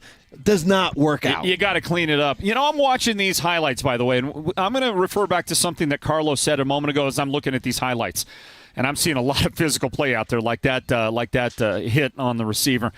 And that is this. He mentioned, and he really called him out specifically, he mentioned Jared Cox, one of the linemen, number 57. So I'm looking for Jared on these highlights out here. Jared was very active, man. He was all over the place making plays, and boy, he just looks good on the field, getting work done in the trenches for the Yellow Jackets. So as you're watching these plays, take a look at number 57. He's trailing the play right there. Watch him, though, during the game and see what he's doing, because as a lineman for the Yellow Jackets, he has really stepped up and made the Cox name very proud. Because remember, Bryce Cox and others, this Cox family that have been so a part of the history of Blue Ridge football, here's another guy to add to that. That's Eric Cox from White Mountain Physical Therapy, who does training work, medical work for the Yellow Jackets and has for decades now. That's his son. Jared Cox is Eric's son, and what a game that Jared had. And you can watch him and see the work that he's been doing for the team all night long on our highlights at number 57. So just wanted to point that out, mention it, and take a look now at the stats in this game. Time of possession for the Yellow Jackets. They had the ball for 22 minutes and 1 second. That means that Morenci had the ball for 25 minutes and 59 seconds, so Morenci had the ball longer. Time of possession, not the biggest factor in the game today. For the Yellow Jackets, 221 yards of total offense, so their second half offense number, similar to the first half in this one, ending with 221 and a total of 9 first downs. Remember, Blue Ridge had, I think, 5 first downs in the first half, so only 4 second half first downs collected by the Yellow Jackets. And remember this also, that 2 of those first downs are accounted for on touchdown plays. So really they didn't do a lot, and a lot of momentum shifted in the second half at times to Morenci. 53 total plays reeled off by the offense for the Yellow Jackets, an average of 4.2 yards per gain, 129 yards rushing on this one tonight, and 92 yards passing for the Yellow Jackets. They did throw the 1 touchdown. They were also sacked 1 time by Morenci's defense here today. 11 penalties for 100 yards, no turnovers by the Yellow Jackets. They did get away with a number of balls that Morenci had an opportunity to intercept but could not cleanly come away with here in the game tonight. Luke Berlin finished 6 of 21, 28.6% completions for Luke for 92 yards, 1 touchdown. But the good news, he did not throw the ball to the wrong guy, or the wrong guy did not collect any interceptions tonight for the Morenci defense. Receiving the football on those 6 completions, the leading receiver was Samuel James, 2 catches for 51 yards, including a touchdown. Carlo Harris, 2 catches, 23 yards. Trenton Trickey, 2 catches for 18 yards. Carlo Harris led the Running game, 24 carries for 131 and a touchdown.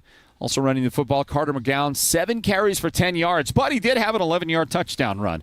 So he had the 11-yard touchdown. You take that out of the mix, 6 carries for -1 yard for McGowan, and that says something about the Morenci defense. Luke Berlin was sacked one time. It does go against his rushing total, so 1 carry for -12 yards for Luke on the night tonight. For the Wildcats, 174 yards of total offense, 8 first downs, and 25 minutes and 59 seconds time of possession for them.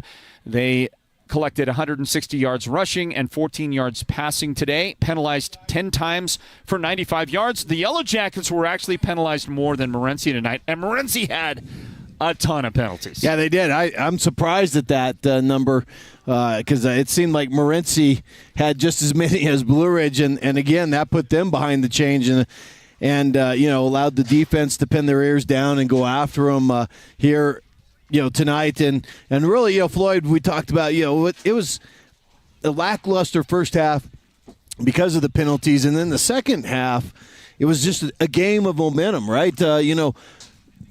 Blue Ridge was up 14-0. They went for it on 4th down. Big hit by Morenci. They caused the turnover on downs, and then they were able to take it down. And you could feel the momentum go, and then they were able to get the touchdown, get the 2-point conversion. It was 14-8, and then they stopped Blue Ridge again on the next offensive series, got the ball back. But Blue Ridge was able to come up defensively, get a bad punt situation where it didn't even get to the line of scrimmage.